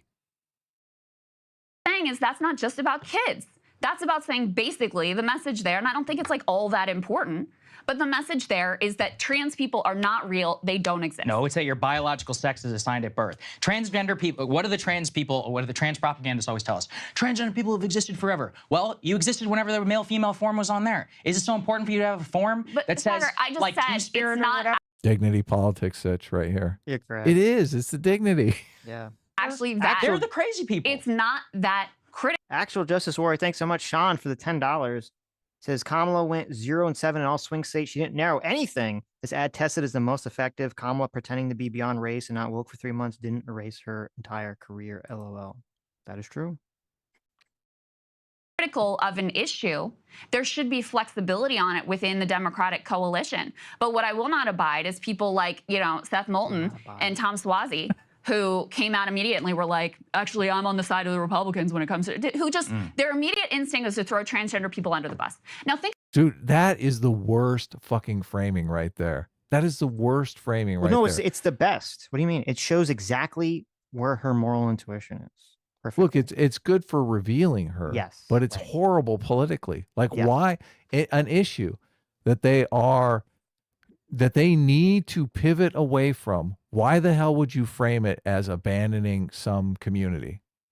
Like, why? Think of the Republicans coming out and framing Trump as throwing pro-life people under the bus, Right. abandoning pro-life people, leaving them out in the cold to die. Like, do you think that's good political framing? You think that's going to hold the coalition together? Donald Trump, he took millions of babies in blue states and he personally strangled them to death. Yes. With Look, his allowing states to use abortion. Democrats need to slowly back up into the bushes on this issue. And instead, you've got Crystal here with a huge platform going, look at that. Look at him abandoning a cherished community. They're never going to be able to pivot away. Right. Never in a million years. Oh, Right. so look, but it's good for the Republicans, I'm sure. Like, show the shot of Sagar right now. I'm sure he's like, we're going to win forever. Think of how convenient that is for Nancy Pelosi, Chuck Schumer, Joe Biden, Kamala Harris herself, the entire Democratic consultant grift complex. Think of how convenient that is. It does not hurt a single donor to throw transgender people under the bus. It does not hurt a single Democratic elite. They've been throwing transgender people under the bus for years now at this point. Does not hurt them one bit at all. So listen, I am all open to having more. I don't think we should be doing the word policing. I think there should be more flexibility on cultural issues. I think the litmus test should be around economic populism. That's where the divide belongs. But no, if your first reaction is to throw some of the most powerless people in the country under the bus, you have no spine, no character, and you are running cover for the current status quo of the Democratic Party, and nothing will ever change. It's not throwing them under the bus at all. No. Yeah. No. Well, it's, again, it shows that when she says that I don't care about the issue, other people on the left say they don't care about the issue. They do. They She very does. obviously do. She's very emotionally invested in it. I mean, it makes sense. Crystal's obviously on the left. She very heavily favors, leans heavily into the, I have to help a group of people that are oppressed or are a victim of society. And she views trans people as oppressed, as a victim of society. And so, yeah, it seems to her it is morally reprehensible to throw a group of people who are being oppressed by society under the bus. And that's why she's reacting the way she's doing, which is fine. You can believe that. But the problem is you need to, A, be upfront with your belief and think your politics should reflect that and have to deal with the political consequences of that action. Yeah. And what that's going to look like, the political realities of that. Political reality is most people don't agree with you. She needs her Emma Vigeland moment where she just comes out and says, I don't give a fuck about women's sports. I don't care if they never win a record again. I don't care. Right. I don't care if transgender women get every single gold medal in the Olympics. I don't give a fuck. Those are your values. You should broadcast them openly. Well, then on the fact level, obviously, I disagree. I think there's been massive amount of over diagnosis of people, and especially children, with gender dysphoria that I hell think yeah. is completely ridiculous and morally irresponsible, morally reprehensible. And it is interesting to me that a lot of people like Crystal, who their go-to thing to jump to is to say that there's all these elite money-making institutions out there in the world that are trying to control you just so they can line their pocketbooks. And for some reason, and she'll say, it's funny, she'll say this with the medical establishment. I'm sure there's clips of Crystal talking about how awful it is that you have all these commercials that have, the expensive drugs. medicines and the drugs and all these. other drugs that they try to sell you and all these surgeries that they try to sell you that are very expensive, blah, blah, blah, blah, blah, blah, blah, blah. But for some reason, when it comes to trans people and trans kids especially, which are very, very expensive treatments, the monetary motivation dissipates from people in the left's minds, and they can't possibly think that anyone in any of these clinics or any of these doctors would ever be motivated by money. Right. Yeah, you turn them into lifelong patients. It's like a subscription. Right. Perfect. It's perfect. Yeah. Perfect for them. Yes. Yes, obviously. Disagree with that completely. The idea that trans people are the least powerful, I mean, they're the most powerful. Are you They've kidding ruled me? our politics for years. I mean, these people are Not forcing true. I mean, their look fringe at their- ideology look at on their- all of us. They're I love that he fights back. He's like, what are you talking about? Like, why is this in my kid's school? Yeah. What the fuck? Look at their income. Huh? Look at their health outcomes. Look at their life expectancy. Look at their suicide rates. Like, that's a preposterous view of the world. Preposterous. Well, first of all, a lot of those stats around that population changes because the population has dramatically increased, and there's quite a lot of people who are either autistic or mentally ill who are somehow convinced that they're trans. So that's number one. So actually, I'm very curious to see how the rates go whenever we actually get this stuff out of schools. My prediction, it'll be just like anorexia. It'll be a social contagion phenomenon. It's going to plunge, which means it was all bullshit and fake in the first place. But second is that if you look at this whole to the empowerment of Trump right here. You think he'd be saying this if Kamala Harris won? I think he would be. Yeah. I don't know. I don't know if maybe other people wouldn't. I think people are emboldened. They're like, this is bullshit. This is Trump's America. This is it. Look, I'm sure you've seen the videos that Trump is putting out. He's like, I'm going to ban this shit on day one. Yes. Coming on January 20th. Yes. Ban. this transgender people under the bus. I mean, it's the same thing. It's like, is it really, quote unquote, throwing people under the bus to say that you biologically, however sex you're born in, that's the league of sports that you have to play? Like, how is that throwing people under the bus? Because you know what, putting how you feel about the issue aside, because this is my point. I don't give a shit about the issue. I genuinely don't. Fact check. False. Yeah, totally. Completely false. Where's Snopes on this one? Yeah. 10 Pinocchios. Yeah. I don't think it's important at all, which is why if you are making that your main analysis of what went wrong here for Democrats, it is wildly dishonest and lacking in any sort of courage or moral character. Look at that, Sitch. You're dishonest and you have no moral character whatsoever. Well, if she wants to make an argument that the polls are wrong about how people felt about the issue, that's fine. You can make that argument, but you can't say it's dishonest when that ad was polling super high. When the poll that Sagar brought up showed that people thought the biggest issue that swing voters that didn't like Harris or didn't vote for Harris said was they thought she was more likely to spend money on trans kids instead of the middle class. If that's what the polling is saying, then the people that point that out aren't lying. Nope. Yeah. So Seth Moulton's statement and one of his staffers resigned. B7, please. We'll put it on the screen. And you know what? That staffer is correct to resign, not because of the specific position that he took. They are correct to resign because it displays such a lack of courage and character to go to the easiest, target here, who has no defense against you. You don't have a word to say about Jamie Harrison. Here she is again, man. She did the same thing with the Palestinian people. So this staffer resigns, going to spend the rest of their lives working at Starbucks. And she's like, good job. Excellent. Right. Yeah. You've abandoned the levers of power where you can actually make change. Mm-hmm.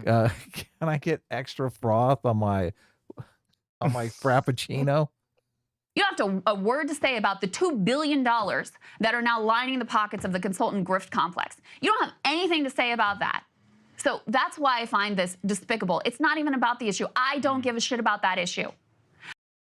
Even though she does. But so Democrat Congressman Seth Moulton said, I have two little girls. I don't want them getting run over on a playing field by a male or formerly male athlete. But as a Democrat, I'm supposed to be afraid to say that. Yeah, look, Democrats, more Democrats need to say that.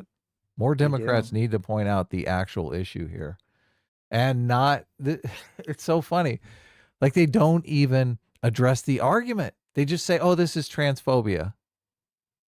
Like, he's talking about a real situation. Right. Oh, that doesn't happen. That's in your imagination. Whatever. That's what Democrats should be saying. That's what they should be saying. But it has to be a part. So I'm not even saying that trans issue had nothing to do with this, because Trump had a coherent frame, and transgender issues and the border and all of these other things that was part of the frame. Kamala Harris and the Democrats have a laundry list of issues that no one remembers and no one gives a shit about, because they don't believe they're actually going to do anything with regard to those issues. This is so, the moral blindness here. Kamala Harris had a frame. Donald Trump is a fascist who threatens democracy. And if you don't vote for me, he's probably going to try to stay in office forever and ever. Right. Like, she just didn't, she abandoned issues altogether. What are you talking about? She had a total moral frame. That was her argument. That was the, right. And so, because Crystal and other people, they say, well, but Adam, Harris had policy. She put out a bunch of policy stuff, et cetera, et cetera, et cetera. Yes, Right? but she never talked about those policies at all. Well, she did talk about the policies. I just think that she talked about them in a very stupid and ineffective way that didn't breed, like, it didn't breed like the feeling of vibe of competency, or that these were real things. Because you're correct. Like, the way that I think most people come away from interpreting political candidates is you see someone, you listen to them, you see the news, you listen to the news, and your brain kind of creates a compilation or like a total amalgamation of what you feel about that candidate. And what you said, the message of the Harris campaign, is completely correct. The message of the Harris campaign as a whole was Donald Trump is going to steal, or is going to destroy the country, and you have to elect me to stop him. And Donald Trump's message was the left-wing elites are going to destroy the country, and I'm going to stop illegal immigrants and some other stuff. Yeah, look, and 90% of the time her mouth is moving, she's talking about the Donald Trump narrative, not talking about the policy prescriptions. I don't know if that's like mathematically true, but that's the vibe that I think the average voter took away from Harris. Right. Well, look, so I that shows. didn't listen to every single one of them. Right. Obviously, I'm doing a vibe check. Yes. Every time I'm listening for policy discussions, and every time she's just drifting into Trump is a fascist, and Right. you can't vote for him because he's going to take over America. So Right. No, but the vibe check is important. The vibe check, I would say, is actually the most important thing in these elections, at least with undecided voters. And so if what is your vibe check? If Harris's vibe check is what you're saying it is, which I agree 100%, that is Donald Trump is evil, I don't think that's the most persuasive. I don't think that's a very persuasive thing for undecided voters. What is your vibe check on how much do you think she talked about issues, and how much did she talk about Donald Trump? You watched a bunch of these From interviews. all the things that I saw, I would say is probably like 60 to 65% was her talking about policies or issues, and 35 to 40% was talking about Donald Trump. Okay. So we're just our intuition is completely different on that. So Right. Donald Trump, how much? No, did he our intuition's our intuition's is different on. No, I say 90%. Numbers.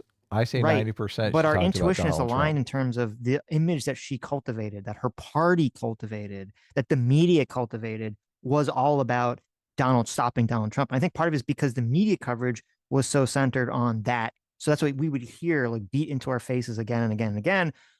Like, just as important as things that Harris says is things her surrogate says. It's things the media say that are supporting Harris. It creates this map in our minds. That's what creates the vibe.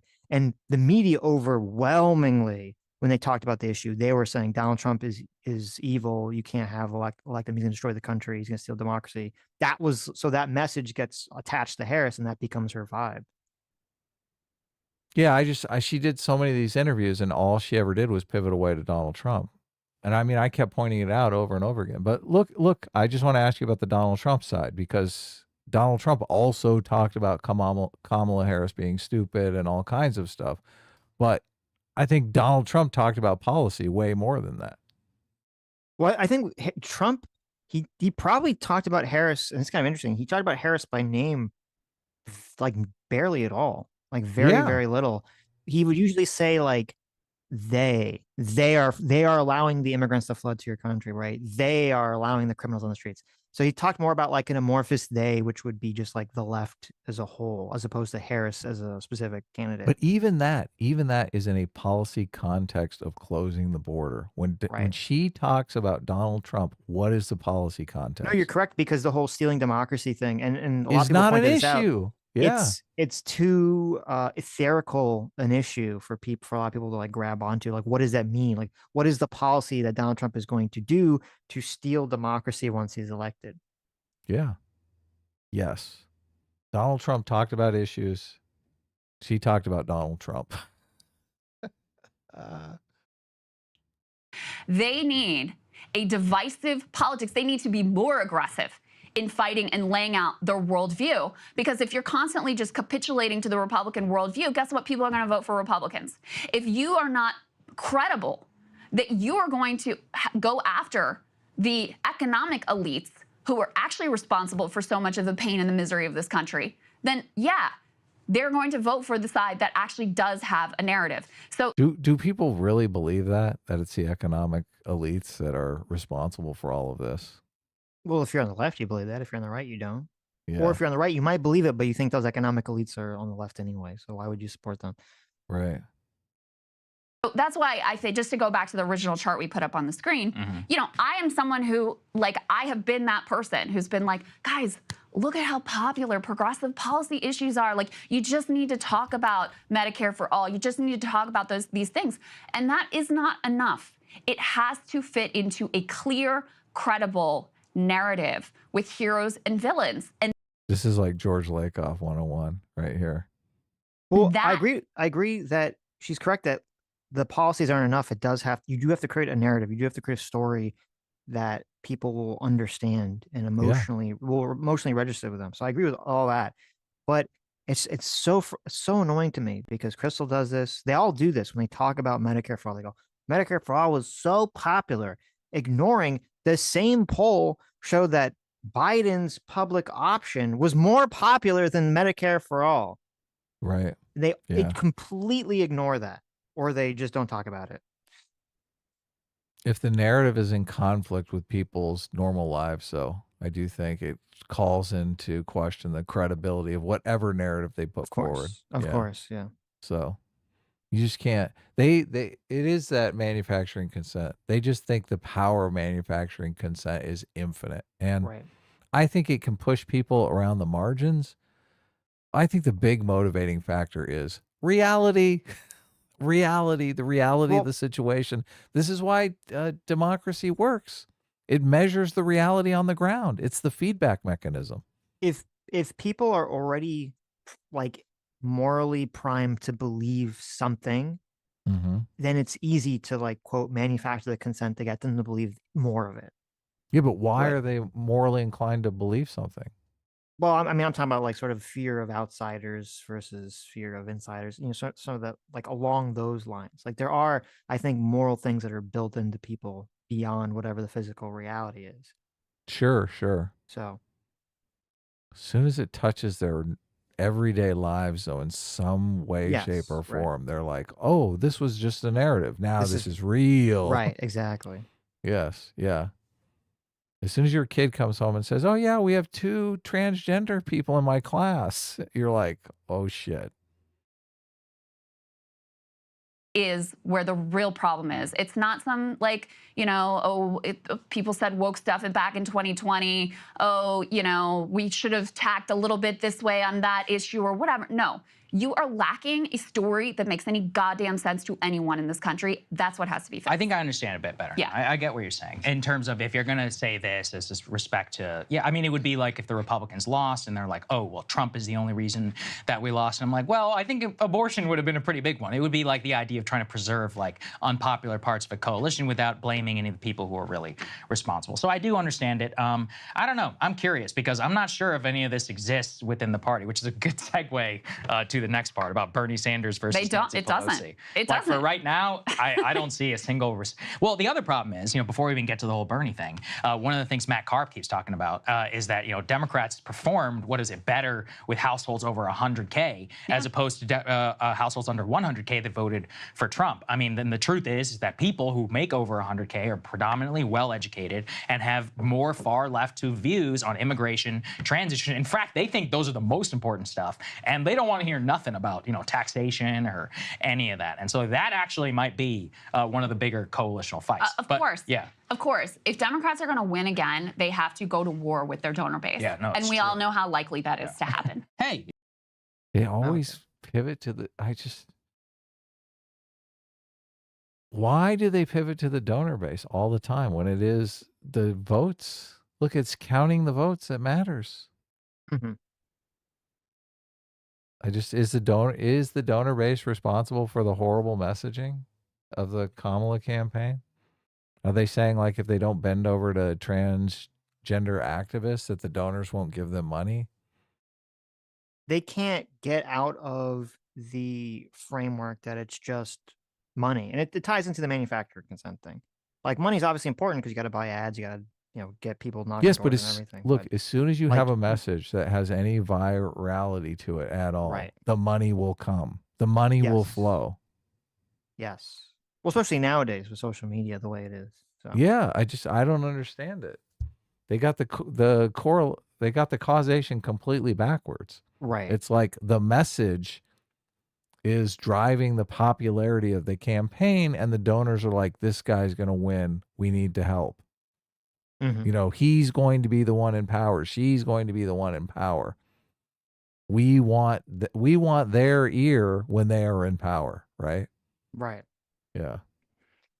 J Mac Get Fire, thanks so much for the $50. Says, look, my stocks have seen a 5 to 10% jump since the election. Trump may be Orange Hitler, but I can't complain too much.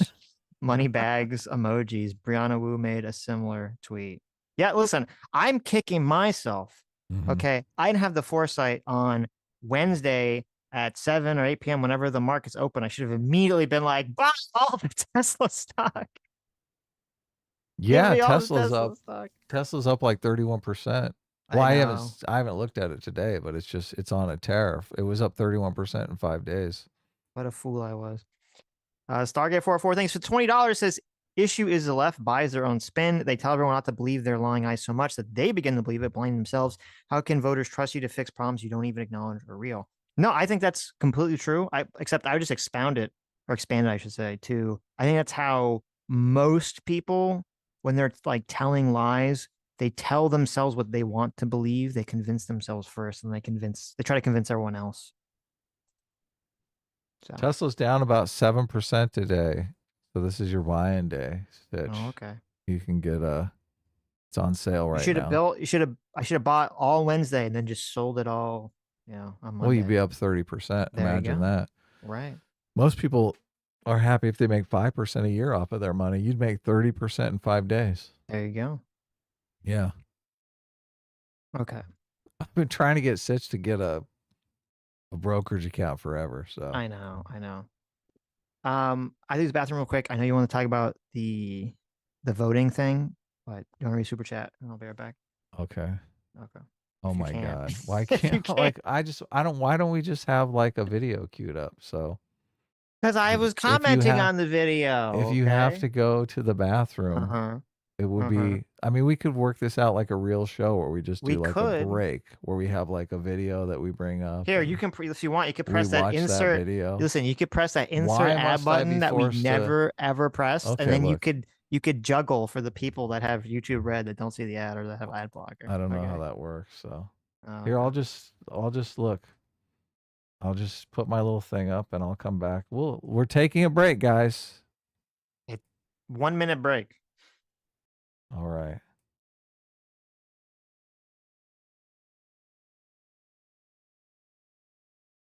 This is lame as hell.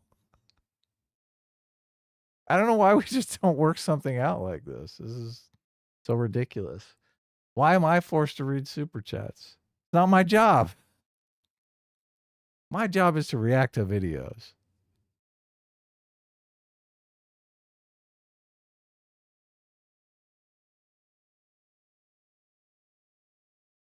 Ever support Medicare for all if it didn't include transgender surgeries? And they wouldn't answer the question. And like, I think that says the whole ballgame. Could you ever support Medicare for all if it did not cover abortion? That's, again, the same thing. So if that's true for you, then you don't support, you know, or then you do think cultural issues are the most important. If you would deny health care, you know, to what, 99.9% or whatever the US population, and put it at risk because it doesn't support gender transition surgery or abortion, it's like, well, then you do care more about the cultural issue than you do the so-called economic issue. But you're actually, in a sense, making my point, because I do think that should be flipped. So I think I'm back. It's pretty hilarious too, because I have like a million clips that I'd like to watch, like MMT clips and stuff like that. So just with the tiniest bit of planning, just the tiniest bit of planning, this would never ever happen. Like we could do a bathroom break like every single show. Right. Like most shows, maybe we should do that. They plan it out. Yeah. So we just have like a clip lined up. Okay. And we just go, oh look, let's go to this clip. That's a good idea. That's what we'll do going forward. We'll have a short clip. It'd be perfect. Right. We could play our old videos easily. We'll play like you know, the Hassan is an idiot song, the Sam Cedar bucket song. Oh my God. You know, that would be good. The One Species song. We have a bunch of, we have some fan songs we can play. We do, yeah. Right. I just got to figure out how to get them in the, I guess I could just get them in the, look, I'll work on that. That's a good idea. There you go. Okay. Anyway, before I read the supers, what was the voting thing you want to talk about? Oh yeah. So a lot of people sent me this thing with Elon Musk. Elon Musk tweeted out, it must be a coincidence, on states who voted for Harris versus ID requirement.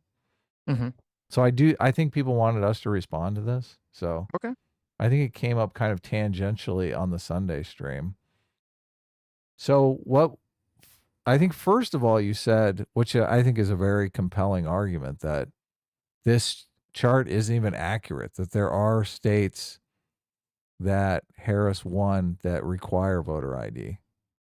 Yeah. So I guess I didn't realize this picture, I think, comes from Newsmax, which is a, highly partisan, it's like saying like MSNBC posted something, so it's got to be true, right?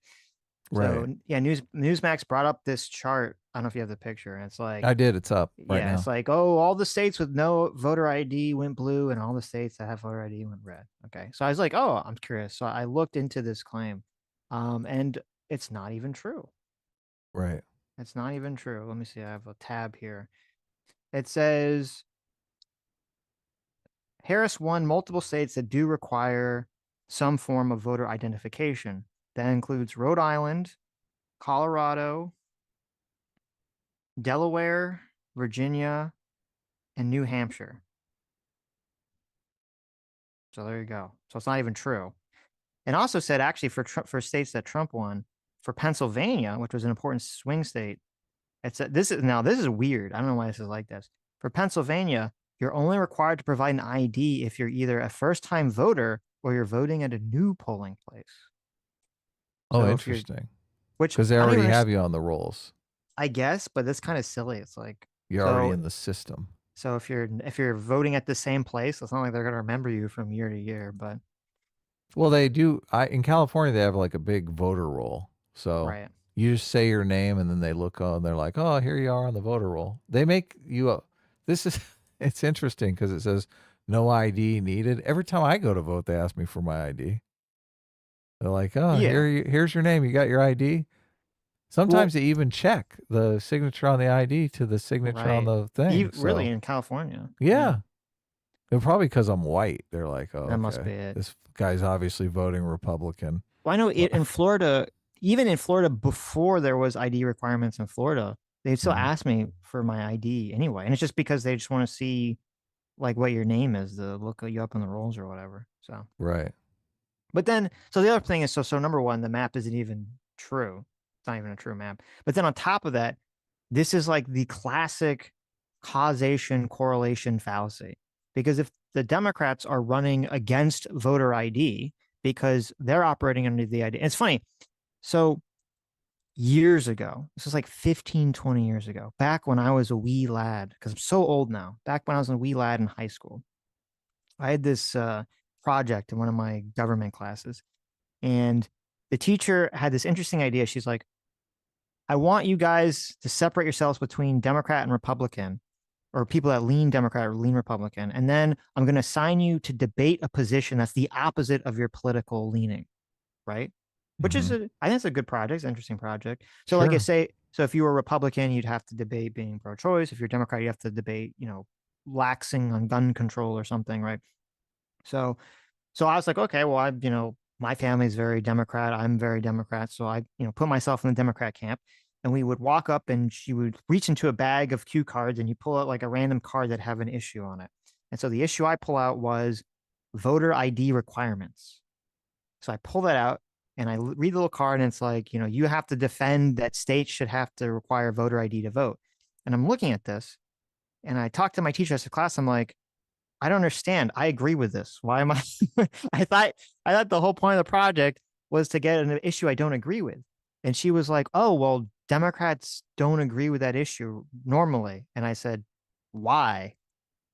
And she couldn't articulate it. So I realized my teacher must be Republican or something. And so I was like, well, can I switch topics? Because I agree with this. And it kind of defeats the whole point. And for some reason, she's being kind of a bitch. And I don't know why. She said no.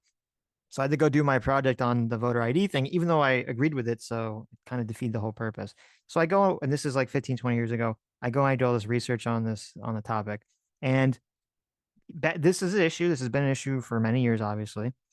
And the arguments back then, the same arguments they are today, is that Democrats say that there is a contingency of voters who are generally poor and don't have driver's licenses because they don't have cars, they don't drive cars, they don't have an ID, or it's more difficult for them to get an ID because of that. And so they're afraid that that percentage of people, so whatever the small percentage of people is, they won't show up in person and vote, or they will and they get turned away. And when you have, especially right now with these margins so razor thin in a lot of these swing states, that small amount could turn the election to Republicans by turning away people who lawfully can vote but don't have a voter ID. So that's the Democrat argument. The Republican argument is they just want people to be able to fraudulently do in-person voting. And that's why they're against voter ID, whether it be illegal immigrants, whether it be just someone pretending to be someone else, blah, blah, blah, blah, we have to stop all this in-person voting. And that's why voter ID is important. And so I looked it up then, and I've looked it up now. And even though I still 100% support that states should have voting ID requirements, there's so teeny tiny minuscule evidence of in-person voter fraud. It just happens so infrequently that it's such a non-issue. Did you look at this evidence 15 years ago, though? I looked at it 15 years ago, and I looked at it now. Okay, so you have looked at it recently. Yes. There's lots of claim. Now, to be clear, and if you have evidence of this, feel free to show it to me on Twitter. Don't send me claims. I do not care about someone making a claim. I'm not going to do your homework or their homework for them. I'm talking about something that has been proven to be true through a study or through a court case. And when you look at things that have been proven to be true, the amount of in-voting fraud is minuscule. You're talking about minuscule numbers of people doing in-voter fraud, which makes sense because if you're going to commit voter fraud, are you going to go to a bunch of polling sites and try to log in as different people and risk getting arrested or caught? And also just that seems to be like the most ineffective way to fake votes. Or are you going to try to create a bunch of fake mail-in votes and like stuff a ballot box? What's your take on ballot harvesting? That's another thing. Or ballot harvesting, right? Ballot harvesting or faking mail votes, those are much more effective ways to, quote, make fraudulent votes or steal elections or whatever. The in-person voting fraud doesn't really make sense logically. We don't have any evidence of it really happening on wide scale. So I think But doesn't no voter ID help you in ballot harvesting? no. Doesn't? What do you mean? How does it help you with ballot harvesting? Because you don't. Well, I don't even know if you can ballot harvest if you need an ID. All these states right? that have voter ID, you can still get in a mail-in Oh, ballot okay. or So whatever. ballot Yeah. harvesting, you're just doing Right. mail-in ballots. Yeah, that's what they do. Yes, that's how the ballot harvesting works. They go to a place that you have a bunch of mail-in ballots or whatever, and You know, go to a bunch of people. you go to a Because I retirement know I've home or seen, something. a bunch of people, and you register them to vote mail-in style. Right. And then they get their ballot, and you come back and you get it. You help them. Right. Sometimes I've seen videos where the people will help them fill it out. Now they're like, "Oh yeah, right. you got to vote for my candidate here." Now there are laws that I think this exists in Florida, I believe, that are effective at stopping that. Or well, I don't know if they can be enforced effectively, because how do you enforce them? But they're more effective at stopping that, where supposedly, and I looked this up, it's like against the law, I think, in Florida, for someone to mail a ballot in for you or drop it off in a ballot box unless they are related to you or your significant other or something. Wow. Okay. And so that's a way of trying to stop that ballot harvest. And I don't have a problem with that. That's totally fine. Because I agree with you. The ballot harvesting thing seems gross. The going to the retirement home and trying to get a bunch of people to sort of get votes for you. But there's another element too about the voter ID thing that's kind of interesting to me, which is that the Republicans have done a very good job making everyone think past the sale on that issue, which is, let's just imagine theoretically that in-person voter fraud is this big deal. So why would there be an automatic assumption that the Democrats would be much better at doing it than the Republicans? Like, if you can cheat, both sides are going to cheat. Obviously, they're going to try to cheat to as much as that they're able to in order to win, if cheating is permissible, if it's allowed, if people can get away with it. So why is the assumption that the Democrats are just better at cheating than the Republicans? Yeah, I don't think the Republicans ballot harvest. So of course they do. Well, first of all, we're not talking about ballot harvesting. We're talking about in-person voter fraud. Secondly, of course they ballot harvest. Okay. I mean, there's even been cases of people. There was one of the big cases that was actually found out about in 2020 was well, that wasn't even ballot harvesting. That was fraud, just creating fake ballots. A Republican guy was like creating a bunch of fake ballots. So, but no, there's just this magic assumption that for some reason Democrats are magically better at in-person voter fraud than Republicans. It's never really been explained why that's the thought process. You would assume that whatever state or whatever political party controls the state or controls the district would have the advantage of voter fraud because they control the levers of power in that area. So to me, it seems more likely that the Democrat seems significantly more likely because of the very, very small amount of in-person voter fraud, that even though I'm in favor of voting ID, that the Democrats' story about it makes a lot more sense than the Republican story. Just that there's some small amount of poor people that don't have an ID, and you're just adding an extra layer of friction to the voting process, and that layer of friction will stop some amount of legal people from voting lawfully. So obviously you're in favor of voter ID. So just to shore up the faith in our institutions, you'd be That's why I'm in favor of it. Yeah. Right. Yeah. I think that the shoring up people's feelings about the issue, because I agree that people's feelings and the perception about the issue is important, even if reality doesn't match their feelings. And I would wager that the number of people that can't vote because they don't have a voter ID is probably so low it doesn't matter. And even that's just like, okay, is it really that fucking difficult for people to get some form of ID and to maintain it? I don't think that's asking that much of the electorate. So in California, you can't even be in public without an ID, though. So that's why I'm like, why can't really? they just ask for an ID? Yeah. Yeah, you got to have an identification. Yeah. If you don't have a driver's license, you got to have an ID card. What do you mean what do you mean by that? You can't be in public without a form of identification. You have to have identification. Yeah. If a officer stops you, you don't have ID. So in California, if an officer stops you and says, "Can I see your ID?" and you say, "I don't have any," they can But they give you a ticket or Yeah, they arrest arrest you. They throw you in jail for like Wow, 10 that's years. No, I don't. crazy. I don't know about that. Okay.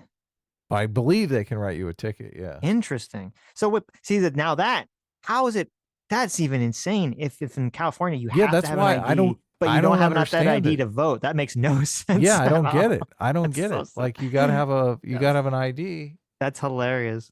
Yeah. Well, that's But just yeah, pure you don't virtue need that signal. ID for voting. So Right. Well, it's just a pure it's become and this is part of the problem too with Democrats.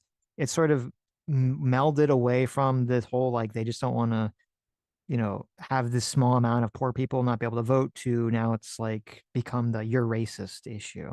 mhm. So, or your classist issue. So it's become a moral virtue signal at this point. Yes. But I mean, it's the same thing with all this stuff. Same thing with mail-in voting and all this other stuff. But parties' position on same thing with the electoral college. I mean, a lot of people don't want to probably accept this, but most party as a part, maybe not your personal opinion, but the party as an apparatus, their primary concern is to win elections. They're going to support election laws that they think help them win elections. And they're going to support election laws they think hurts the other side's ability to win elections. So that's really what's going on in, all these cases. Of course. So So if we change that voter ID law and California still goes Democrat, we know Right. what's going on, right? it make no difference whatsoever. That would be a good test.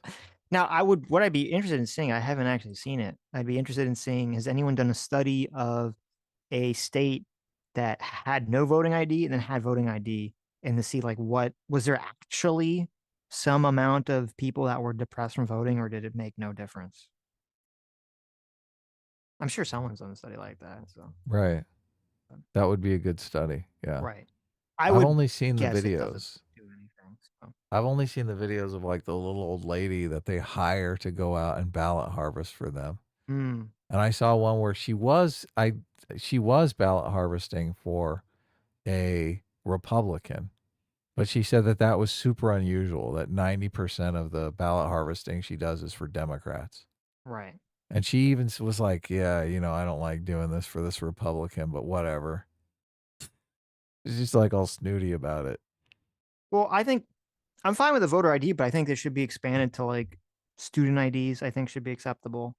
I don't know why they get antsy about like if your driver's license is expired, because why does that matter?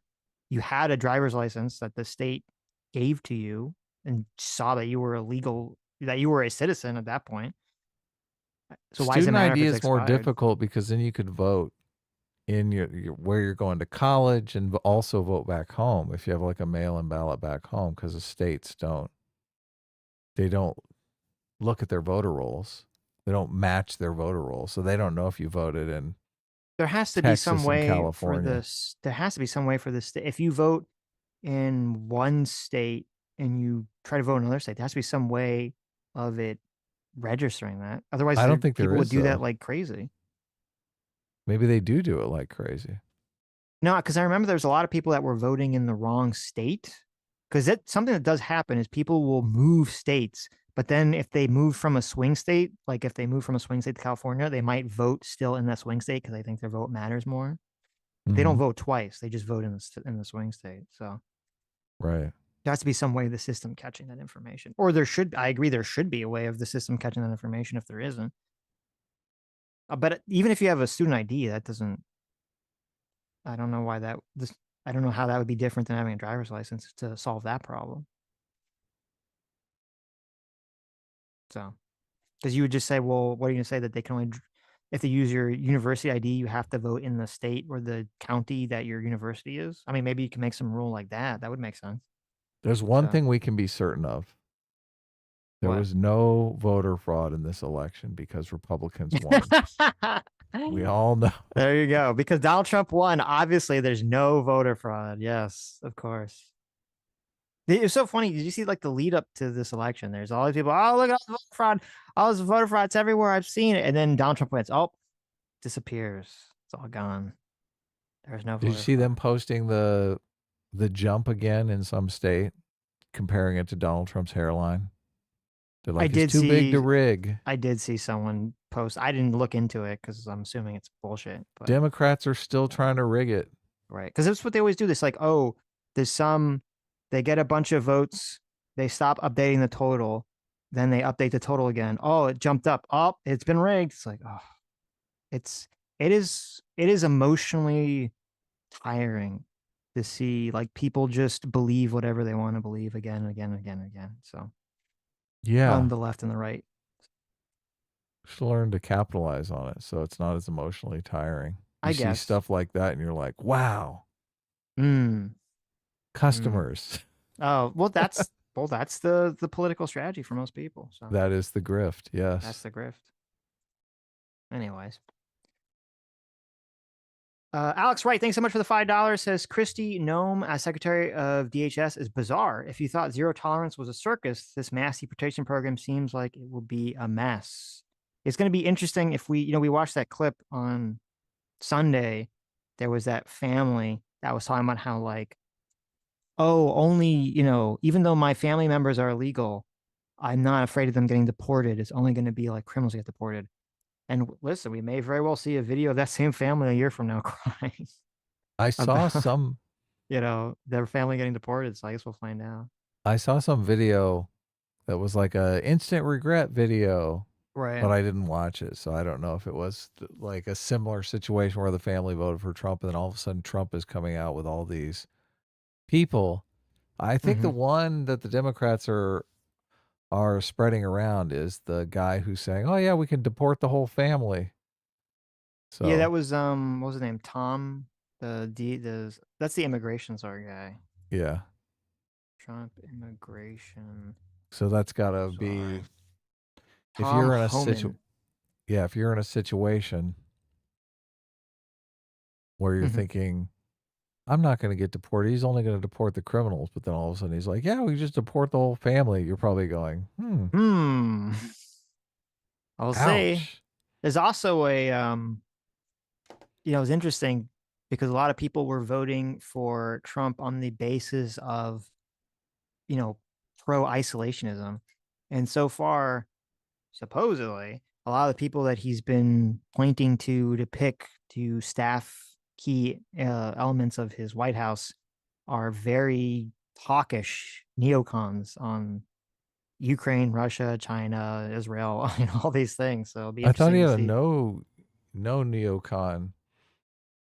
He said no to Nikki Haley and He did say no to Mike Nikki Pompeo, Haley, right? He said no to those two, yeah. And he said Yeah. no neocons. But there were other, yeah. But then I think he was like he was eyeing up like Mike Pompeo's chief of staff or something to sit a position or someone associated with Mike Pompeo. Wow. So we'll see what happens. Brian for $5 says CNN is platforming pseudoscience with this guy saying trans girls are not boys. Boom. Yes. Tom Wayne for $5 says prediction: the normie left are going to try to adopt the dirtbag left aesthetic. Shu will feel super gaslit. Oh, really? Well, there you go, Shu. I saw Shu in the chat, so there you go, Shu. You're gonna feel gaslit, according to Tom here. What's up, Shu? I haven't the had the chat up like all stream. Libertarian Sasquatch for $2. Thanks so much. Says the Kyle Kalinske house gotta be batshit crazy. I'm curious. The Kyle Crystal house. The Obviously, Kyle they're Crystal married. House. I Yeah. said Kyle. Yeah. I am curious if what Crystal's reaction was to Kyle's tweet about it being okay to misgender people who voted for Donald Trump. So was that like an argument later in the day? Buckethead for $2 says JD Vance having the only positive rating is funny. Well, positive rating for what? For what? What is that in relation to? Like after the election or something? Maybe. Justice 35 for $10. Thank you. Says Sitch, Democrats vote on policy, conservatives vote on vibes. I've worked elections for 14 years, and this has been the conservative voting strat. Feelings don't care about facts, but I won all my local races on T7ES. What is I don't know what T7 Dems do vote on policy? Listen, I don't know what your experience is with working. I'm completely skeptical of that. I think everyone votes on their moral intuition. So, But that's an interesting. Maybe we'll have you on and talk about it. That sounds like an interesting story. Yeah, if you're working the voting booths, that's Right. interesting. Right. Or what did you mean by what is your job specifically when you said you worked elections? So Bullseye 89 for $10 says, to be fair, I think Crystal in particular doesn't personally care about the trans issue one way or the other. She wishes people would ignore it though. She really just wants it to be all about the economy. Yeah, but I mean, if that's how she really feels, that's not how she comes across in this clip when she gets so emotional about how dare these people blame the oppressed group of people that are being, run over by society. That does not, to me, signal that it's not an issue she cares about. And as Sagar said, he didn't ask her this question because maybe he knows the answer, was if you ask Crystal or someone else and say, listen, if you could get Medicare for all passed, but it wouldn't include like trans reproductive care or whatever, would you support it still? And if the person won't Yes. answer that question, that's very telling. I'm I not would really in imagine Crystal favor would of say Medicare that, for all. right. I imagine Crystal would say she was in favor of passing Medicare for all, even if it didn't include trans stuff. But I disagree. I think she would say no. I think she would, and she would be operating under the idea that once it's passed, it'd be easier to add more things onto it. So maybe you'd have to ask the question, would you be in favor of Medicare for all passing, but there has to be an ironclad rule that will never, ever, ever include trans care. I think we need a Ever. public option, and we need Elon Musk in charge of implementing it. Hmm. So the public option actually competes with the private sector efficiently. Bob Dahl, not Bob Dole. Bob Dahl for $10 says, do you think Kamala should still do a Joe Rogan podcast? In terms of like what That would be I want, hilarious. that'd be amazing. I would love it. Do I think should she do it? Like her career, her political career is basically dead at this point. Yeah. I'm sure she'll still make money doing whatever consulting bullshit that politicians do, maybe, or whatever. Maybe she's made enough money from this. Who knows? But would it be beneficial for her? The only way it'd be beneficial for her. Well, okay. If she could go on Joe Rogan and be like super personable, people would be like, where the fuck was this person when she was running? But I don't know, maybe she could sell juicy, she could spin like a crafty narrative about how her losing wasn't her fault. If she could do that effectively, then yeah, she should do Joe Rogan. I'm skeptical. I think she can't do that effectively. I think that's part of why she was afraid to talk. So no, she probably still shouldn't do Joe Rogan, but I would love it if she did.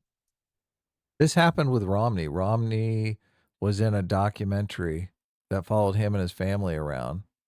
And the documentary was published after the election. Everyone was wondering, where was this Romney? This Romney's Right. actually likable. Exactly. Yeah. Exactly. Yeah. That probably happens more than it doesn't. That was why JD Vance, it was so smart for him to go on Rogan, is because he was able to sort of show a side of him that people didn't see before or Yeah. experience before. Fondue for $5 says, have you guys seen the actual Justice Warrior video on how the Kamala campaign was lying about how good they were doing as early as the DNC? Backstabbing abounds. I have not, but I'll check it out. Yeah, sounds great. It's interesting. I did see a video that supposedly Oprah Winfrey got paid $1 million for her endorsement. I was like, oh my God, for real? Well, so it was weird because at first I saw there was this accusation. I can't believe, I think Fox News repeated this, even though it was completely, I don't think it was even confirmed. It was this accusation that Beyonce got $10 million to support Harris. Right. And then but that was just like a random Twitter post. I don't know why the fuck they were repeating this claim. And that's nothing's confirmed that. With the Oprah thing, now this is interesting, and I guess people are kind of misreading this.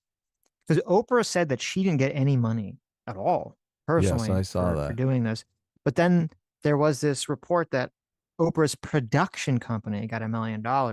And I think people are like saying, well, if it's a production company, they just assume it means Oprah was getting the money. When in reality, we watched that video of her on Oprah, that money probably went to building that set, paying for the crew, the lights, the people to film everything, the flyer. Oprah probably has a specific crew that she has to work with, or maybe she just likes to work with under contract. So all those people have to be flown out to wherever the fuck this is going on. They have to provide food, housing, lodging for all this stuff. So I could, the audience, I could 100% understand that whole production to put that on would cost $1 million, even if Oprah didn't get a single cent of it and did it for free. If Oprah wasn't doing it for free, it would probably cost like $2 million or something. I heard on one of these podcasts that the Who's Your Daddy girl was flown out and they built her podcast Yes. set for $100,000. So she had the Crazy. same set. Yes. Like, yes. Yeah. Isn't that wild? do you think Yeah. that's a good use of campaign money there? No. Well, no. Can in you imagine retrospect- they build my entire fucking house so that you can have my back? Right. Well, obviously, in retrospect, it's a complete waste of money and also her podcast didn't even do very well. But like, if that had been the podcast that, the Joe Rogan equivalent for Trump or Vance, that had been the podcast that got like 50 million views and everyone loved her appearance, and it would obviously be worth it. She tried to Right. do that with Joe Rogan, and Joe Rogan was like, nah. Right. She did. I know she did. I know. So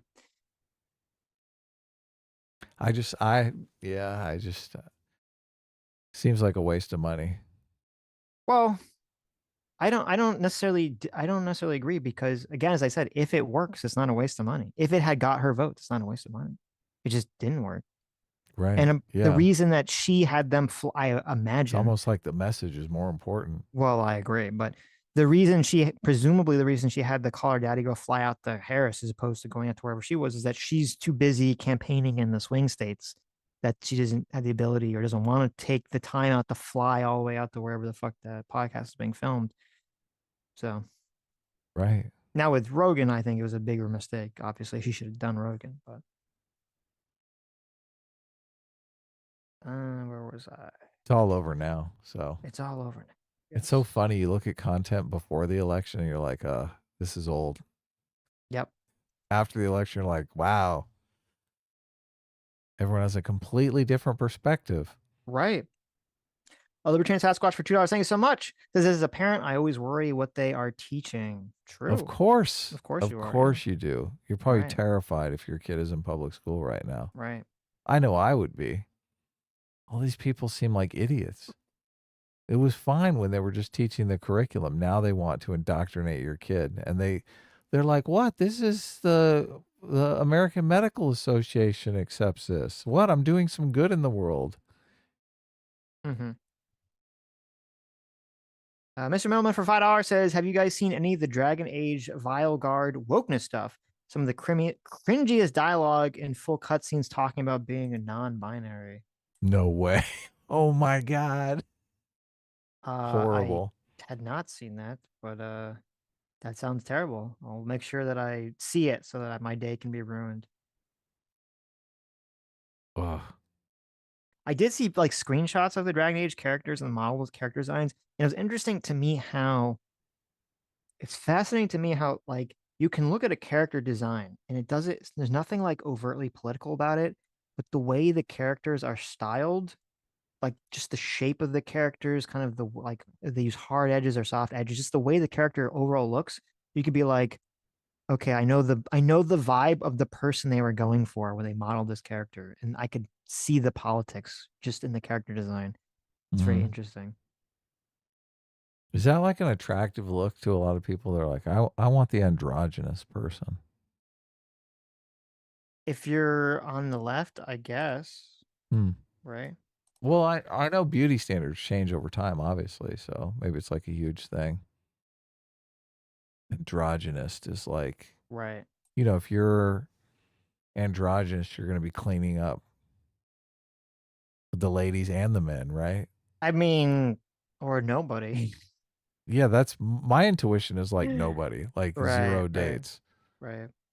So I don't know if it's not just about power. Mm-hmm. Whoa, what's that? This is one of the scenes. Oh, it is? Yeah. Let me bring it up. So you can look at these characters and you're like, okay, this is like trying to appeal to people with a specific political sensibility just by the way the characters look. Mm-hmm. And you're right, a lot of it is kind of, there's an androgynous vibe to things. So. Right, yeah. Power. Solus has messed up Algernon's plans before. Nothing's bigger than dragons. Like that monster you're thinking, is that like male or female? I mean, it's a woman's voice. They're really buff, but you can't really see any tits. So yeah. Who knows? Yeah. But that, I guess they're that's clever like enough. they've introduced the whole mystery box thing to You gender, don't want to right? introduce the mystery box thing when you're dating. Okay, that's not a good idea. Well, it's just that's one of the things people immediately fix onto, right? They fix Yes. onto age, gender, for obvious reasons, right? We're a Yeah, sexually reproductive species. I don't remember if it was the first or second thing that a person notices when they look at someone is their sex. Right. Like instantly. It's like either sex or age. Yes.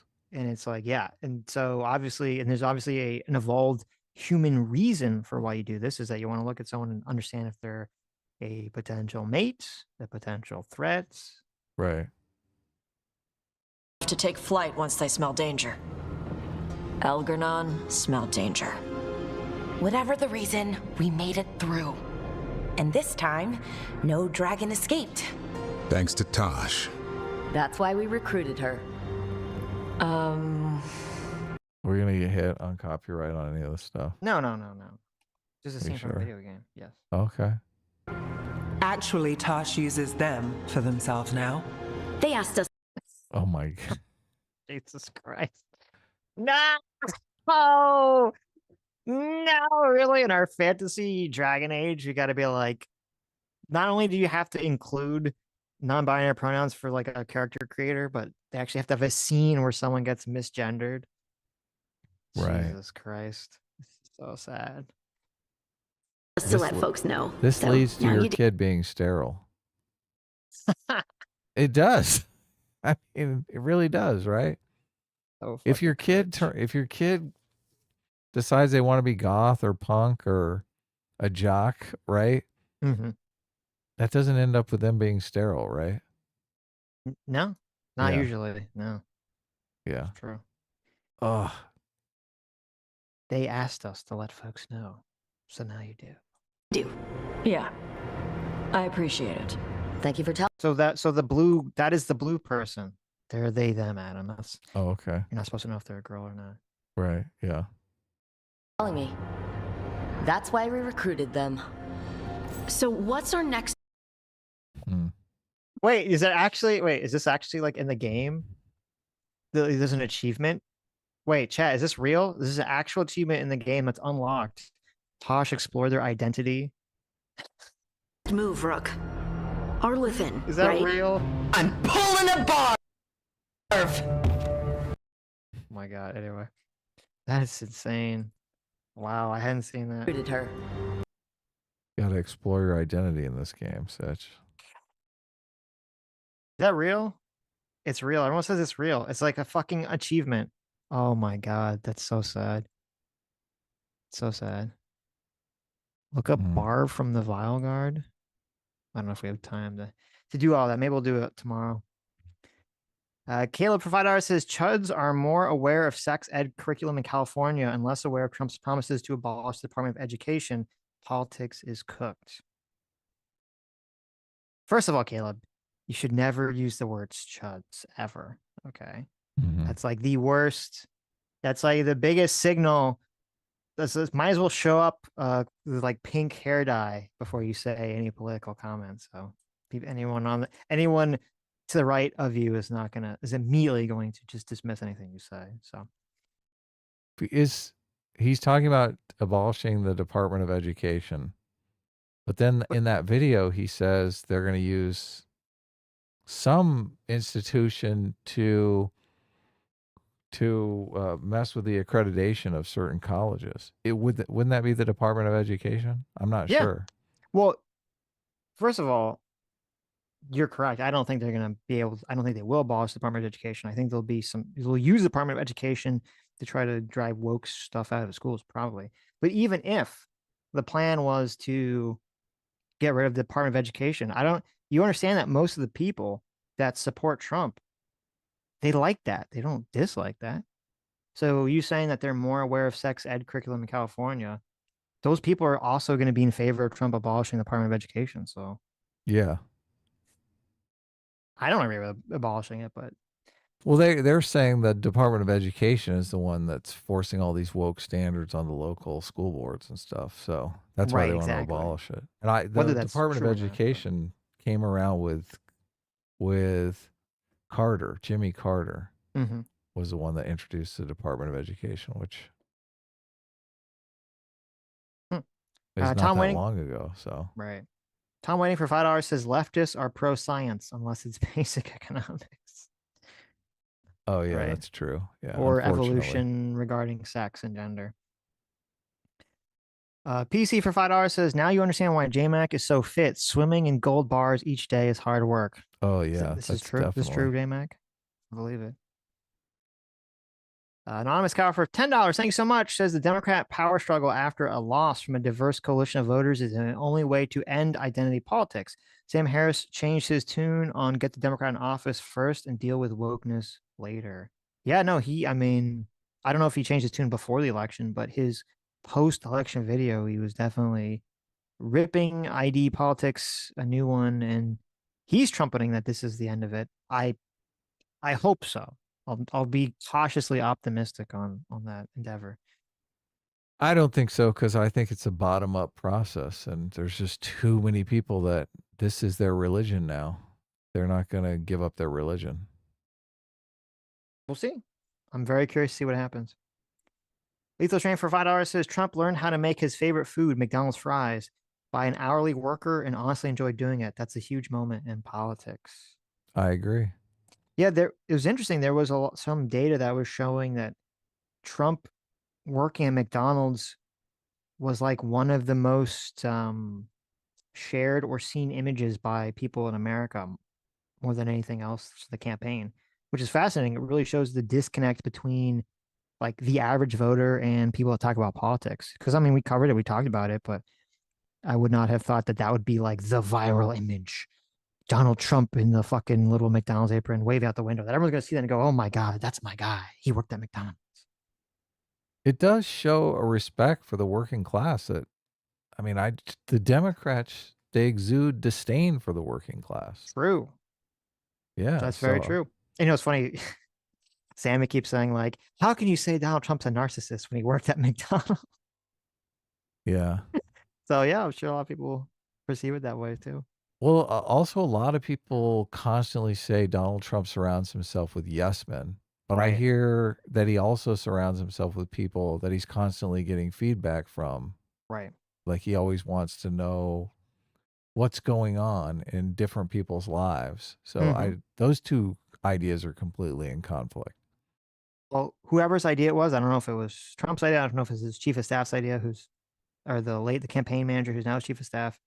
You know, obviously it was a genius level move to do the McDonald's thing. So, Yes, yeah, definitely. Definitely. It screams respect for the working class. and that's Bill Burr made that joke on SNL about how Trump looked happier at McDonald's than he ever looked doing anything ever. So, because it's like it was his mecca. Those fries are pretty good. And they are best when they're straight out of the fryer. So, True. yeah. Trump giving people some hot and fresh McDonald's fries. I mean, if I was there, I'd be experimenting. You know, I'd go a little more, a little less. What, a little more salt, a sampling little the less fry? Yeah, why Okay, not? okay. Well, no, also I like them crispier. So, you know, Oh, I I see. think still an extra 30 seconds there. Let's see what happens. Yeah, I thought you were going to do that. You were going to go to McDonald's and order fries and be like, can I get them extra crispy just to see if they would do it? I haven't done it, yeah. So I like, do what? crisp them up at home. So. You know, I tried your little trick. Oh no, it didn't work for you? Didn't work for me. No. You obviously did it wrong. No, you said put them in you said just fry them up in the like a pan on the frying pan. stovetop. Yeah. It didn't work for me. Why not? I don't know. It just didn't work. Must not have done it right. Okay. Caleb for $5 says Dan Saltman, Destiny's co-host, posted a video on his channel exposing a Twitch trust and safety leads racist anti-white TikToks. You guys would love it. Oh, nice. Maybe I'll we check should that look out. into that. Yeah. You should, yeah. Thanks for letting me know. M8566 for $5 says thoughts on the government tracking menstrual cycles. Good. Listen, government should track menstrual cycles and give that information to men so that they know when to be aware, right? Of when the potential landmine might occur with their significant other. So bad. All right. I know it is so bad. Tom waiting for $5 says, I think I might have discovered a conspiracy of Hassan Piker simps attempting to infiltrate the comic book YouTuber community. Seriously. Really? Wow. Well, send me or Adam a message about it on Twitter. I'd be interested. Interested to know what Fascinating. the conspiracy is.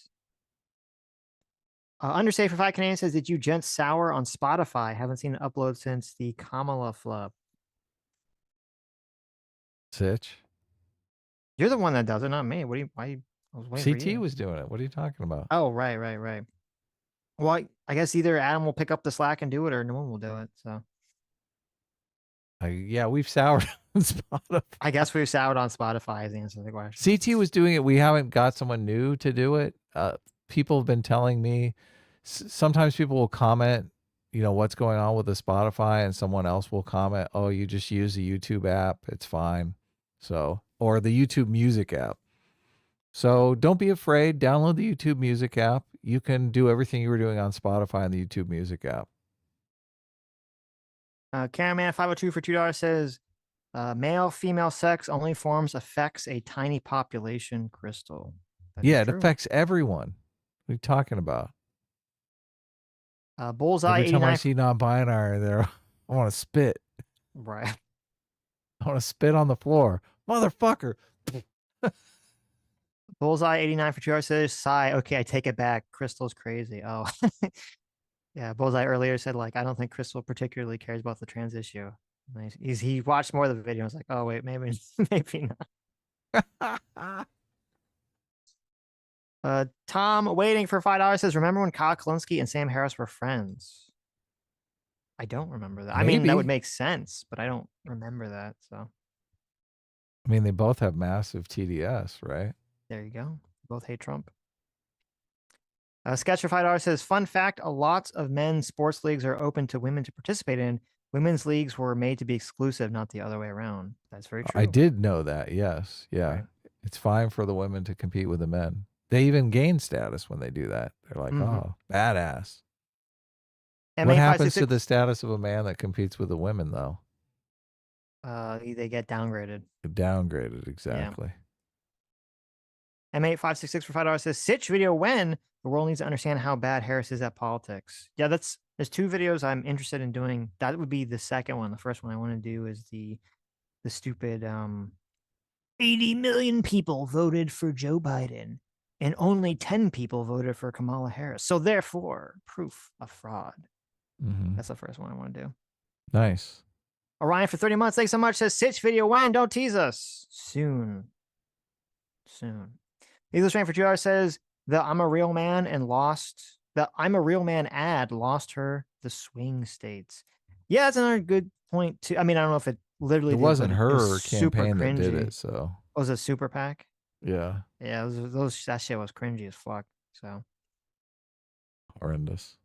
Brian for $5 says, is Crystal a socialist? She certainly sounds like one with the class war and how there should be no billionaire talking points. I don't know the answer to that question. She either is a socialist or she basically moves up as far to that line as possible without buying into I think she still might be in favor of capital ownership.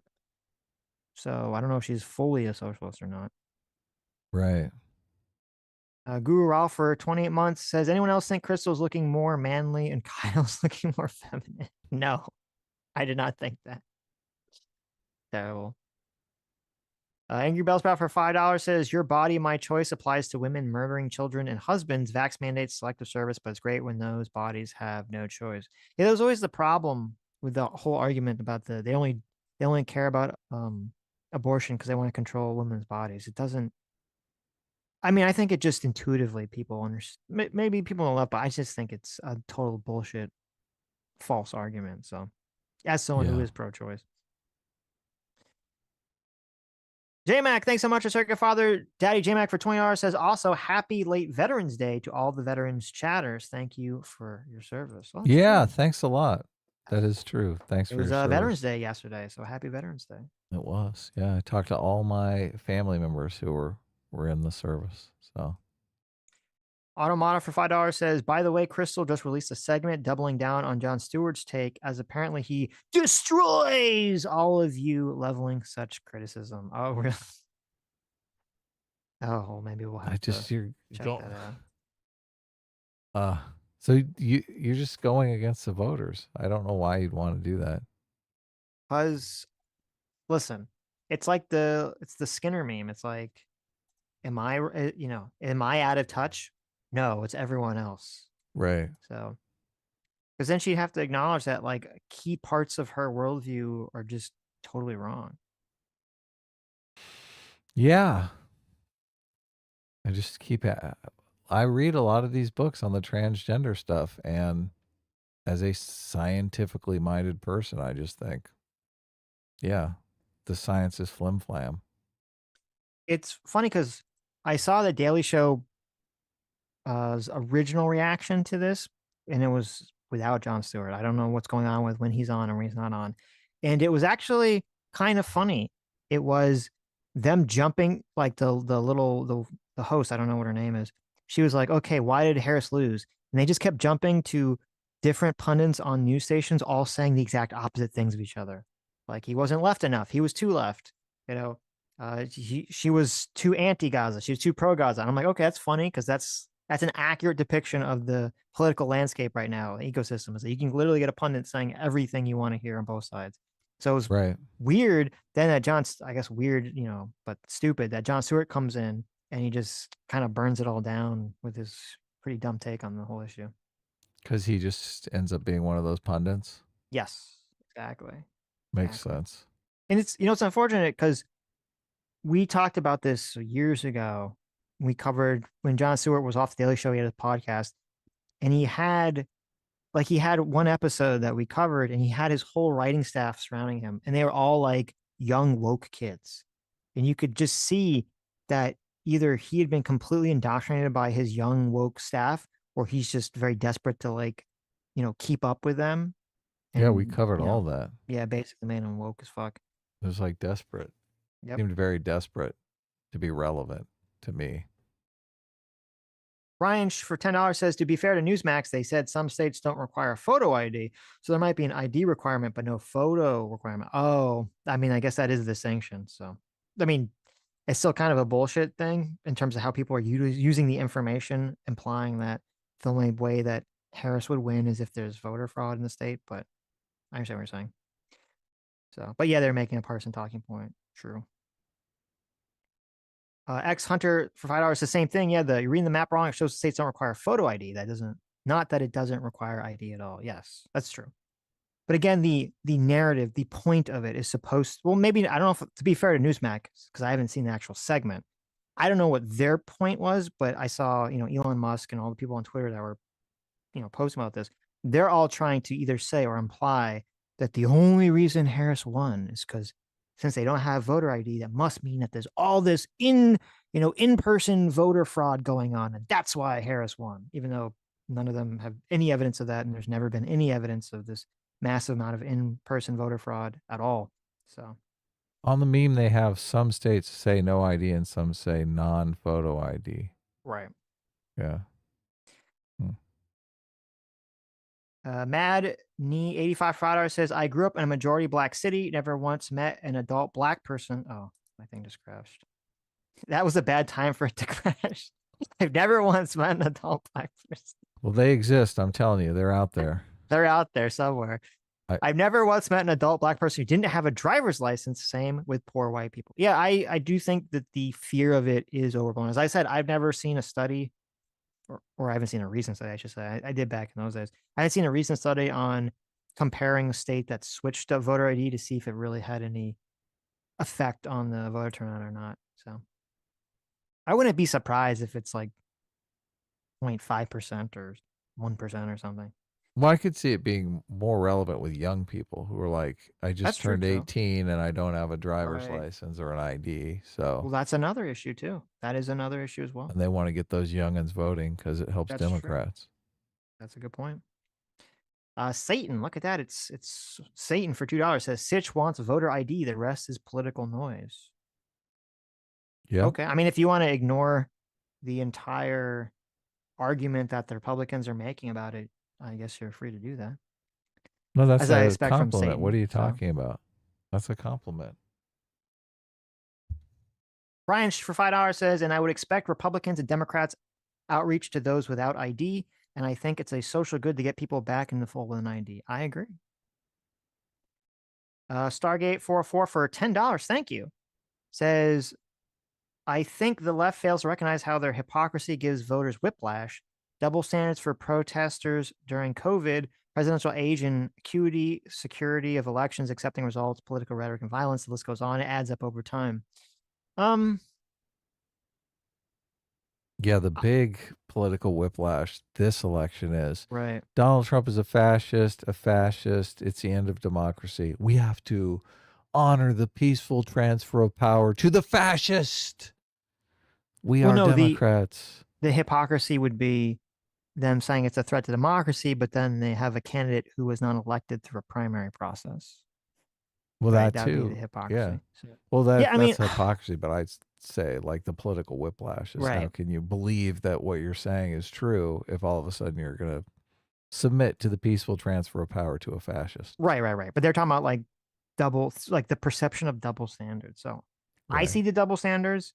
My intuition is inclined to agree. I don't know.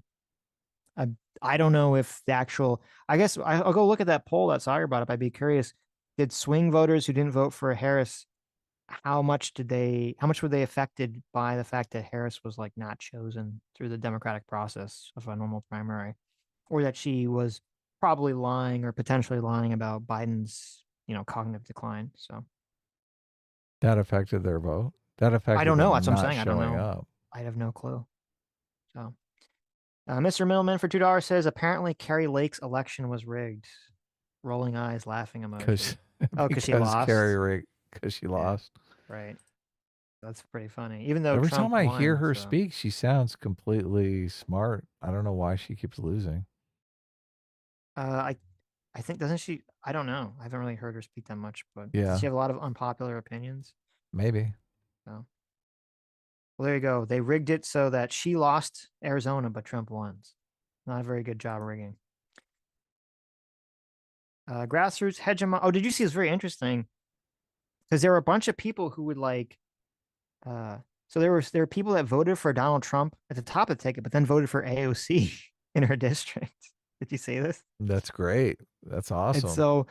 And AOC was like asking people who voted to like explain why they voted that way. It's pretty funny. So, because I remember this was some of the things like this was quote some of the evidence of voter fraud that people on the right were bringing forward in 2020. They're like, how is it possible that people would vote for Biden or vote for Trump and then down ballot they would not vote or they would vote the other direction?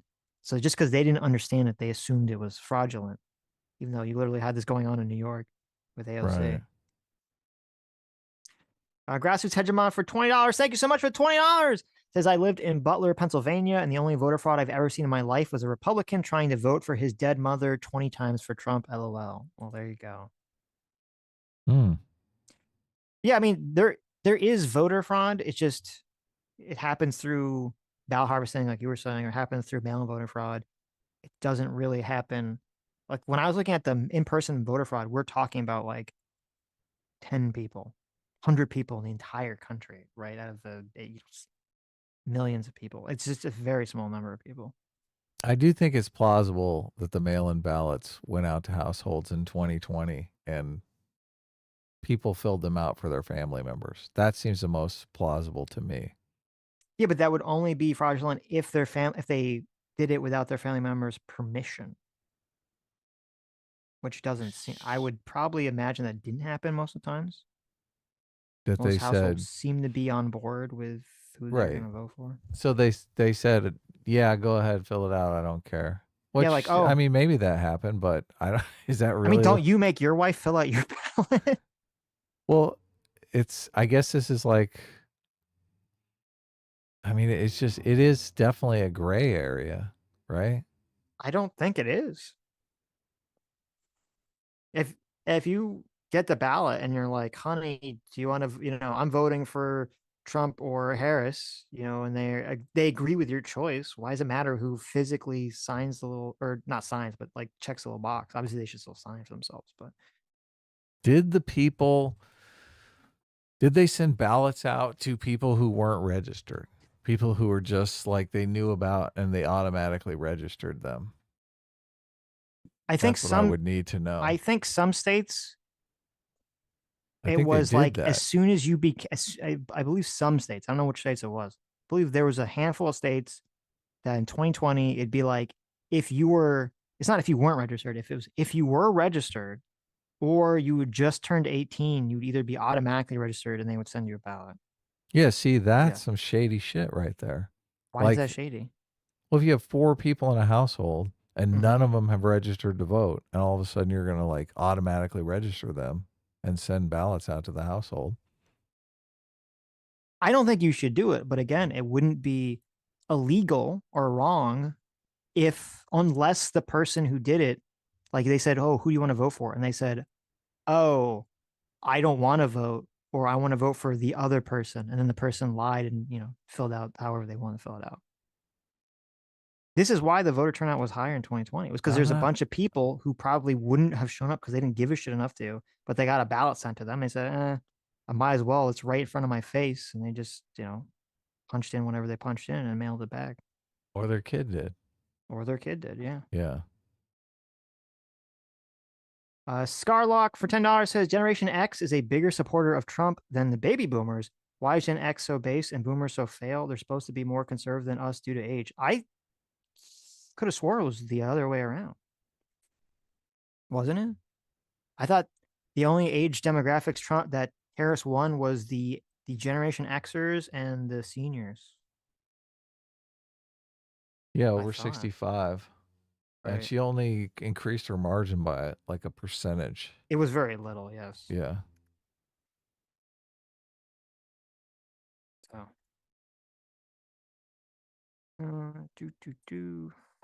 Thal for $10 says Tom Holland, the immigration czar, is my new favorite person, and I agree with him. But remember, he said whole family or the child can stay if they can.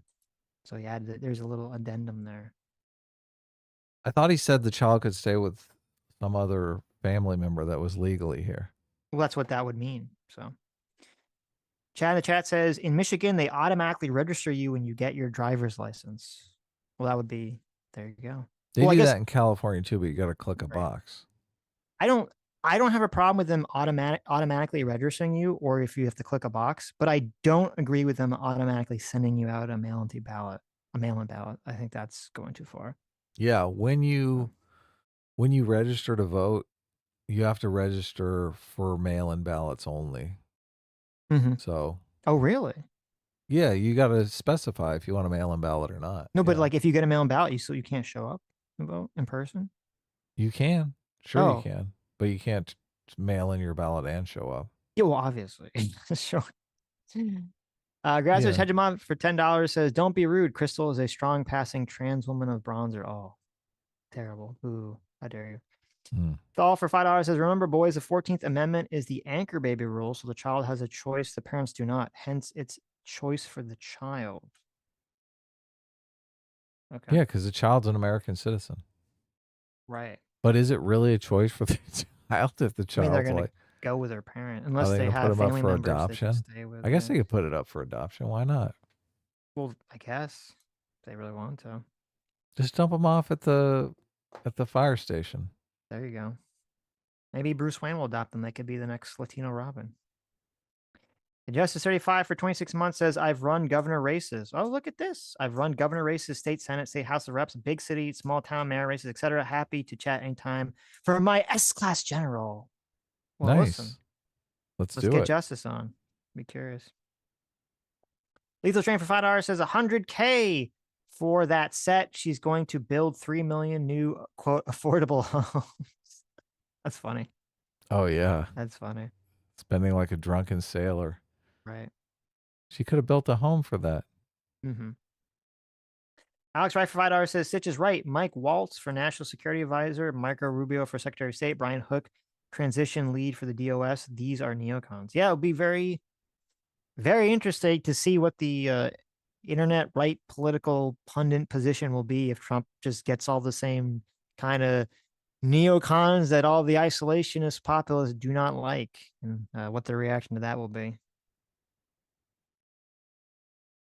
It's I don't coming know if, quick. yeah, we'll see. I don't know if they'll Dave just Smith's going to be very upset. sweep it under the rug or not, or well, Dave Smith will complain about it, but I don't know if some of the more partisanly aligned people will complain about it. MAGA Man for $10 says Pac-Man warns that Trump borders are as a wacky extremist who promotes racist conspiracy theories and will cause humanitarian crisis, but ICE and Border Patrol seems happy with his appointments. I don't know enough about, I don't really know anything about Tom Human or no, you said Tom Holland. Tom Holland, that's Spider-Man. His name's like Tom Homan or something. But yeah, I don't know anything about Spider-Man's positions on racist conspiracy theories. But I'll listen. I always like to watch some Pac-Man content, so I'll check it out, see if he has any receipts for the racist conspiracy theories. So And I'm of obviously course, that's what Pac-Man's skeptical. going to say. Right. Yeah. They're going to separate families. There's going to be kids in cages. Mm-hmm. Fondue for $5 says, I feel the same way with yaoi anime. Just the way the guys look, you can tell if it is BL or not. Yeah, it's weird. It's so weird. There's like a specific aesthetic assigned to animation, or yeah, there's a specific aesthetic that's like assigned to like people's fetishes and stuff. You can almost tell just by looking at it, like what the fetish is. I don't know why that's the way it is. It's very strange. That's a fetish. The androgyny fetish. Yeah, I guess. 99 partners near perfect horror for $10. Says I dash my glow stick on the ground, pull my SG t-shirt off and into the bin with a BF. Sammy is not my Oshi. I crack new glow sticks. The new T says A-team. Adam doesn't have a boyfriend anymore. That's okay. Okay. That's there you Sitch's go. phallus of malice. That's what I see. I don't Oh, know is how that you- what that is? Okay. I don't know how you saw something different, a Their different name was screen name. 99 Partners Near Perfect Horror. Maybe they changed their name in Oh, between. okay. So, Mr. Middleman, thanks so much for $2. Says donation goal for Sitch and Adam Dragon Age playthrough. Oh, there's an idea. That's an idea. PC for $5 says my sister moved to and voted in a different state, but still got a mail-in ballot in California. I tossed the ballot after, but not sure how states would catch this. That's a good question. That's what I know. was saying. That's a good question. Yeah, they don't cross-reference. They don't know. You would think they'd have to. No. Otherwise, it would just be too easy too rampant. Yeah, it is too easy. Okay. That's what people are complaining about. It's too easy for you to vote 6 times. No, because I remember them.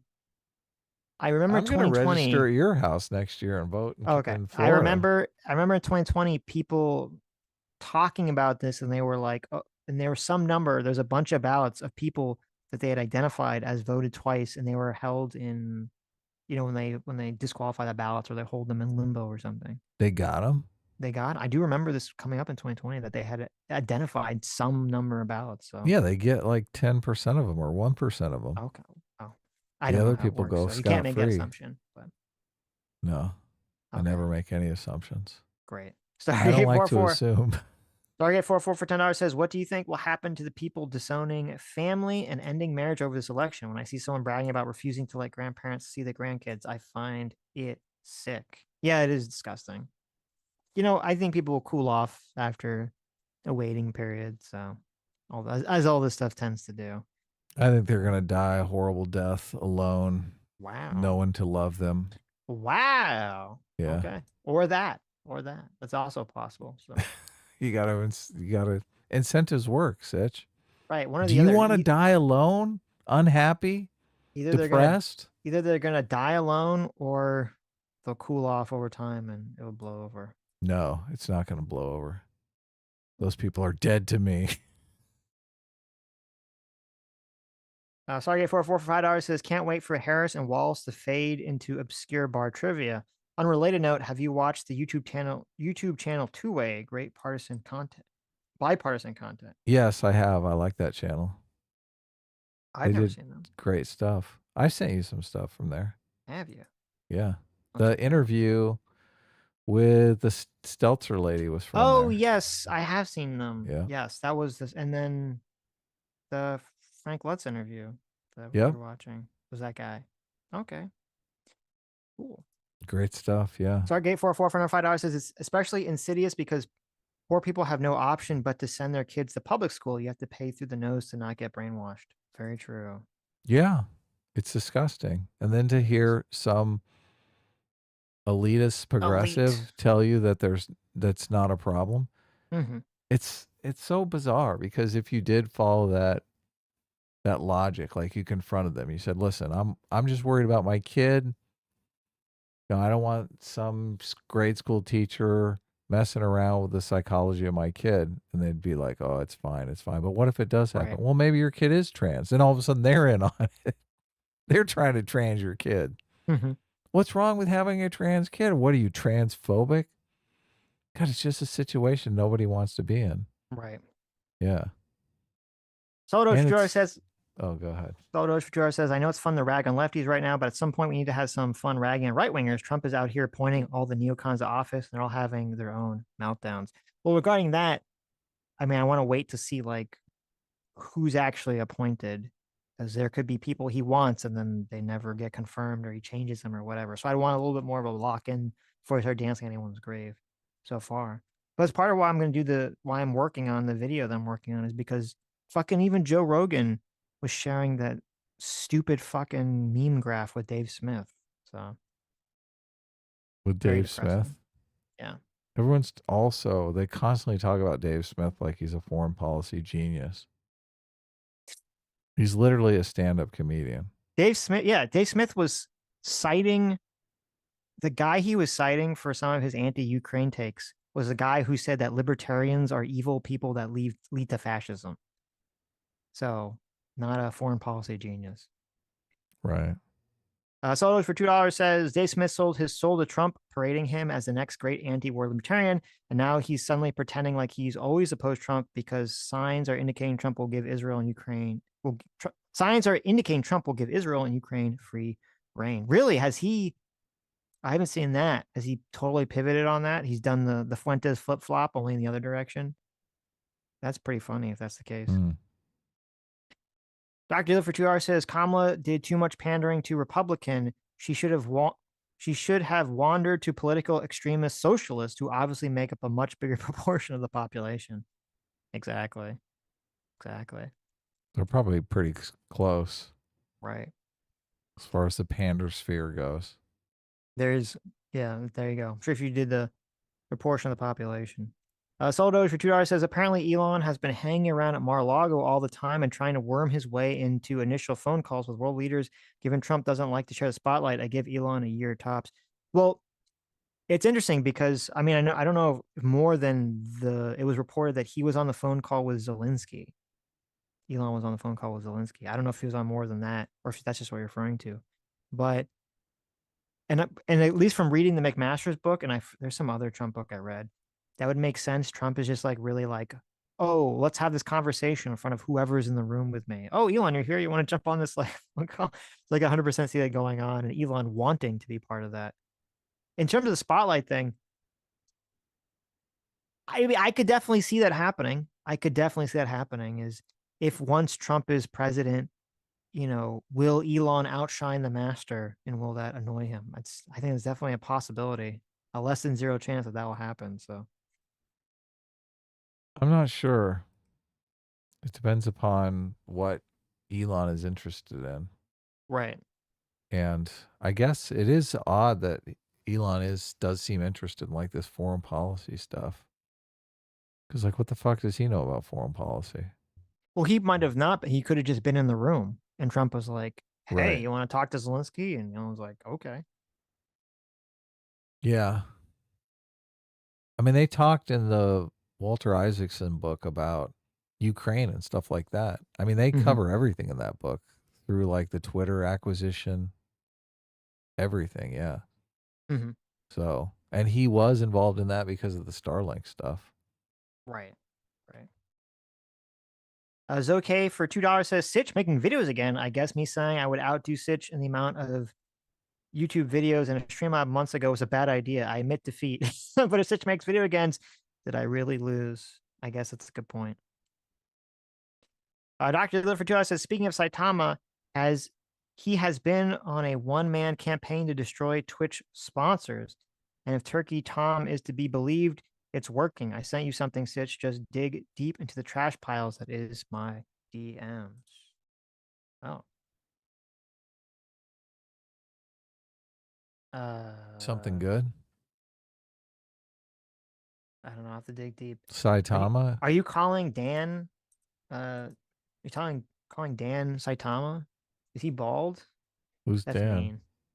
The Destiny's co-host. He's been the one that's been sort of organizing the attack on Twitch. So. Oh, really? Yeah.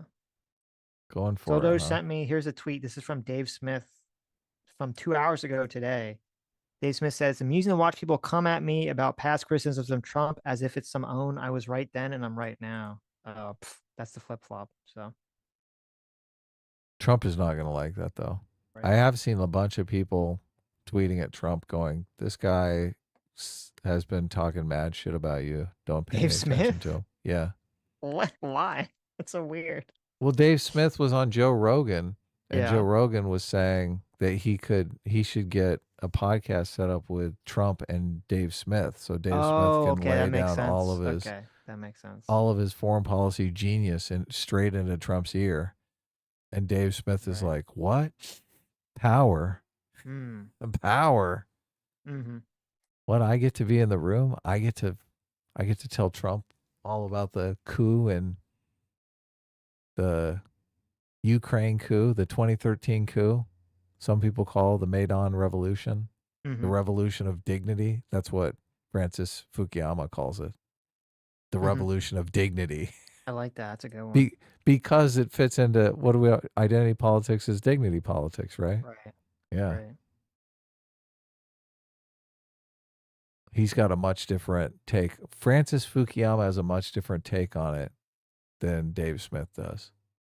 But Francis Fukuyama is not coming at it with the America bad lens. I don't think Trump is going to come at it with the America bad lens. I would think not. Yeah. I would think not. As Dave Smith does. Right. Arithmus for $2 says, Sitch, you're downplaying the unverifiability of the mail-in ballot process, especially for the states that implemented universal mail-in ballots. There aren't many proven cases of such fraud, but it undermined election integrity. Well, I understand the assumption that with the universal mail-in ballots, or with just mail-in ballots in general, of the potential fraud. Well, you understand that if you say there aren't many proven cases, then you can't really accurately make the claim, other than just a faith-based or an intuition-based thing. So that's what the Republicans need to do. They should have been doing for 4 years. Or it just leads to the situation we're in right now, where you say, well, why the Democrats cheat in 2020, but they didn't cheat in 2024 when democracy was on the ballot. So who knows? Or maybe it wasn't really cheating. Thal for $5 says, what's your guys' take? Rumor is Kamala runs for governor of California in 2028. J.D. Vance runs against Gavin Newsom in 2028 presidential election. Listen, anything could happen. I'm very skeptical of Harris running for governor of any state. Oh, I could see her definitely running for governor of California. Okay. She's well, let me be only clear. failed up in California. So I would be skeptical of her winning in California. Okay. I would not. Okay, we'll see. Yeah, she's going to get the sympathy. Oh, you were denied first female president. Oh my God, be our governor. We'll see. We'll see. God. And then you're California's pretty cucked, so... You're going to hear both me and Anna Kasparian just screaming, complaining yes. like to high heaven about how now we have her as our fucking governor. Oh my God. There was I don't know if this coming to. There was a rule. Now this was like 10, 15, 20 years ago. So this rule could be changed. There was a rule in politics that was like the Republican candidate, the Republicans would keep putting up the same candidate until they basically aged out of politics, or until they won, right, for president or whatever. like there was some loyalty there. And the Democrats had no loyalty. As soon as a candidate lost, they'd like throw them away. You know, they did the Andy meme. I don't want to play with you anymore. They dropped them into the dustbin to be forgotten. But it's So, different if it's a black woman, of course. well, that's what I'm saying. We'll see if that manifests with Harris or not. So maybe she'll she buck was the trend. denied her DEI destiny. There you go. Thought Friday says, did you guys see Destiny get owned by Asmongold? I tagged you on Twitter on the video. It's really funny. Are you talking about I don't know. I didn't see what you tagged me on. I saw a video clip from Asmongold where Destiny was calling him like a retard. Something, I don't remember exactly what it was. Something about Twitter and how much it costs and how much money Elon made and how Elon basically made more money because even if he lost money on Twitter, like just the amount of money he's made from Tesla stock going up, covered that on paper. So is Yeah. that what you're talking about? Here I see it. Asmongold is the fucking retard. Yeah, I did see this clip. So Destiny did a response to the response, but I haven't seen that one yet. Soul Odyssey for 50 Canadian, thanks so much. Says, I was a libertarian until I saw how awful they were on geopolitics. A big realization moment happened when he was a guest on your show. I credit you for starting my unlibertarianing, so fuck you for making me wrestle my elephant, and thank you. Well, you're welcome, and I'm also sorry. I still contemplate going back because there are several moments in that live stream with Dave Smith where Dave Smith so obviously knows he is full of shit. Like Sitch is just reading the transcript for this. Who's the person? Victoria Newland. The Victoria Newland phone call, yeah. And he just keeps grilling him. He's like, well, what else could she mean? And he's like, well, he's forced to like dig so deep into bullshit. Yeah. Yeah. Yeah, if you haven't seen it, it was we had two conversations. We had one conversation where Jimmy Dore was there and he ran away when I asked him this question. So then we had the conversation again with just Dave Smith about the whole America cooed Ukraine thing, proof of the Victoria Newland phone call. And, I think I thoroughly made my case that phone call is 100% debunked America cooing Ukraine. And Dave Smith had to rely on some very, I would say, weak arguments in order to defend the claim. So I had to work my ass off to get that second conversation going too. And like so many people, like they try to get a conversation with you by doing the, what are you, chicken? What are you, fucking coward? I don't get that. Like, I don't think that's a very successful strategy. That is not the strategy I used with Dave Smith. I think if I did use that strategy, you're a fucking coward, you're a chicken.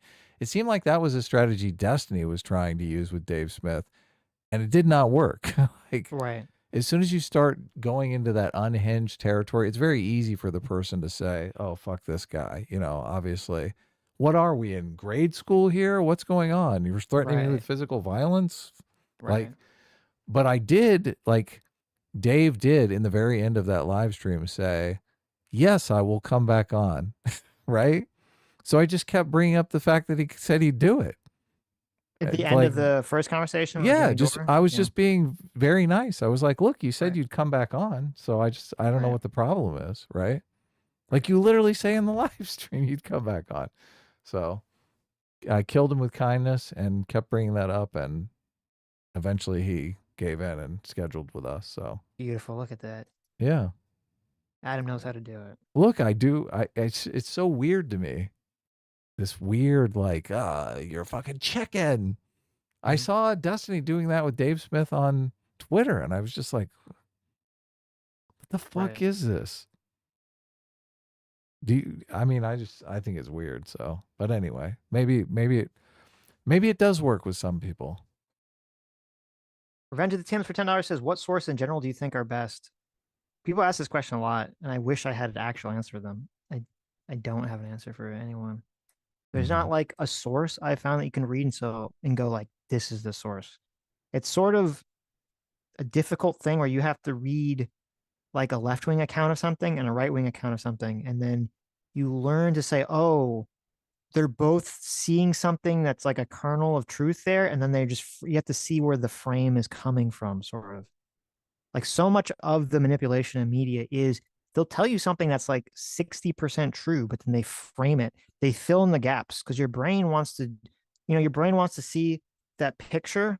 Like, your brain wants to see shadows on the wall and turn it into a face, even though there's no face there. It's just shadows on a wall. But your brain wants I to see the face. What are you talking about, Yeah, Sitch? exactly. Your brain wants to see the face in the house, with the windows and the door, even though it's not really there. And so it's the same, like the news media does this, and pundits do this a lot, where they'll give like the actual facts that are presented will often be true, but then they'll fill in the gaps with their opinion, but they do so in a way that you don't actually realize that they're doing it. And once you can see that, then you can actually like read, all articles and be like, oh, well, let me just fact check the facts. Okay, but let me kind of block out the opinion part. Soto Fedora says, hey, don't lump Dave in with us rational libertarians. Okay, sorry. Anyways, thank you guys for coming today. Thank you for your incredibly generous donations, and we'll see you all tomorrow. Yeah, should be fun. Bye-bye.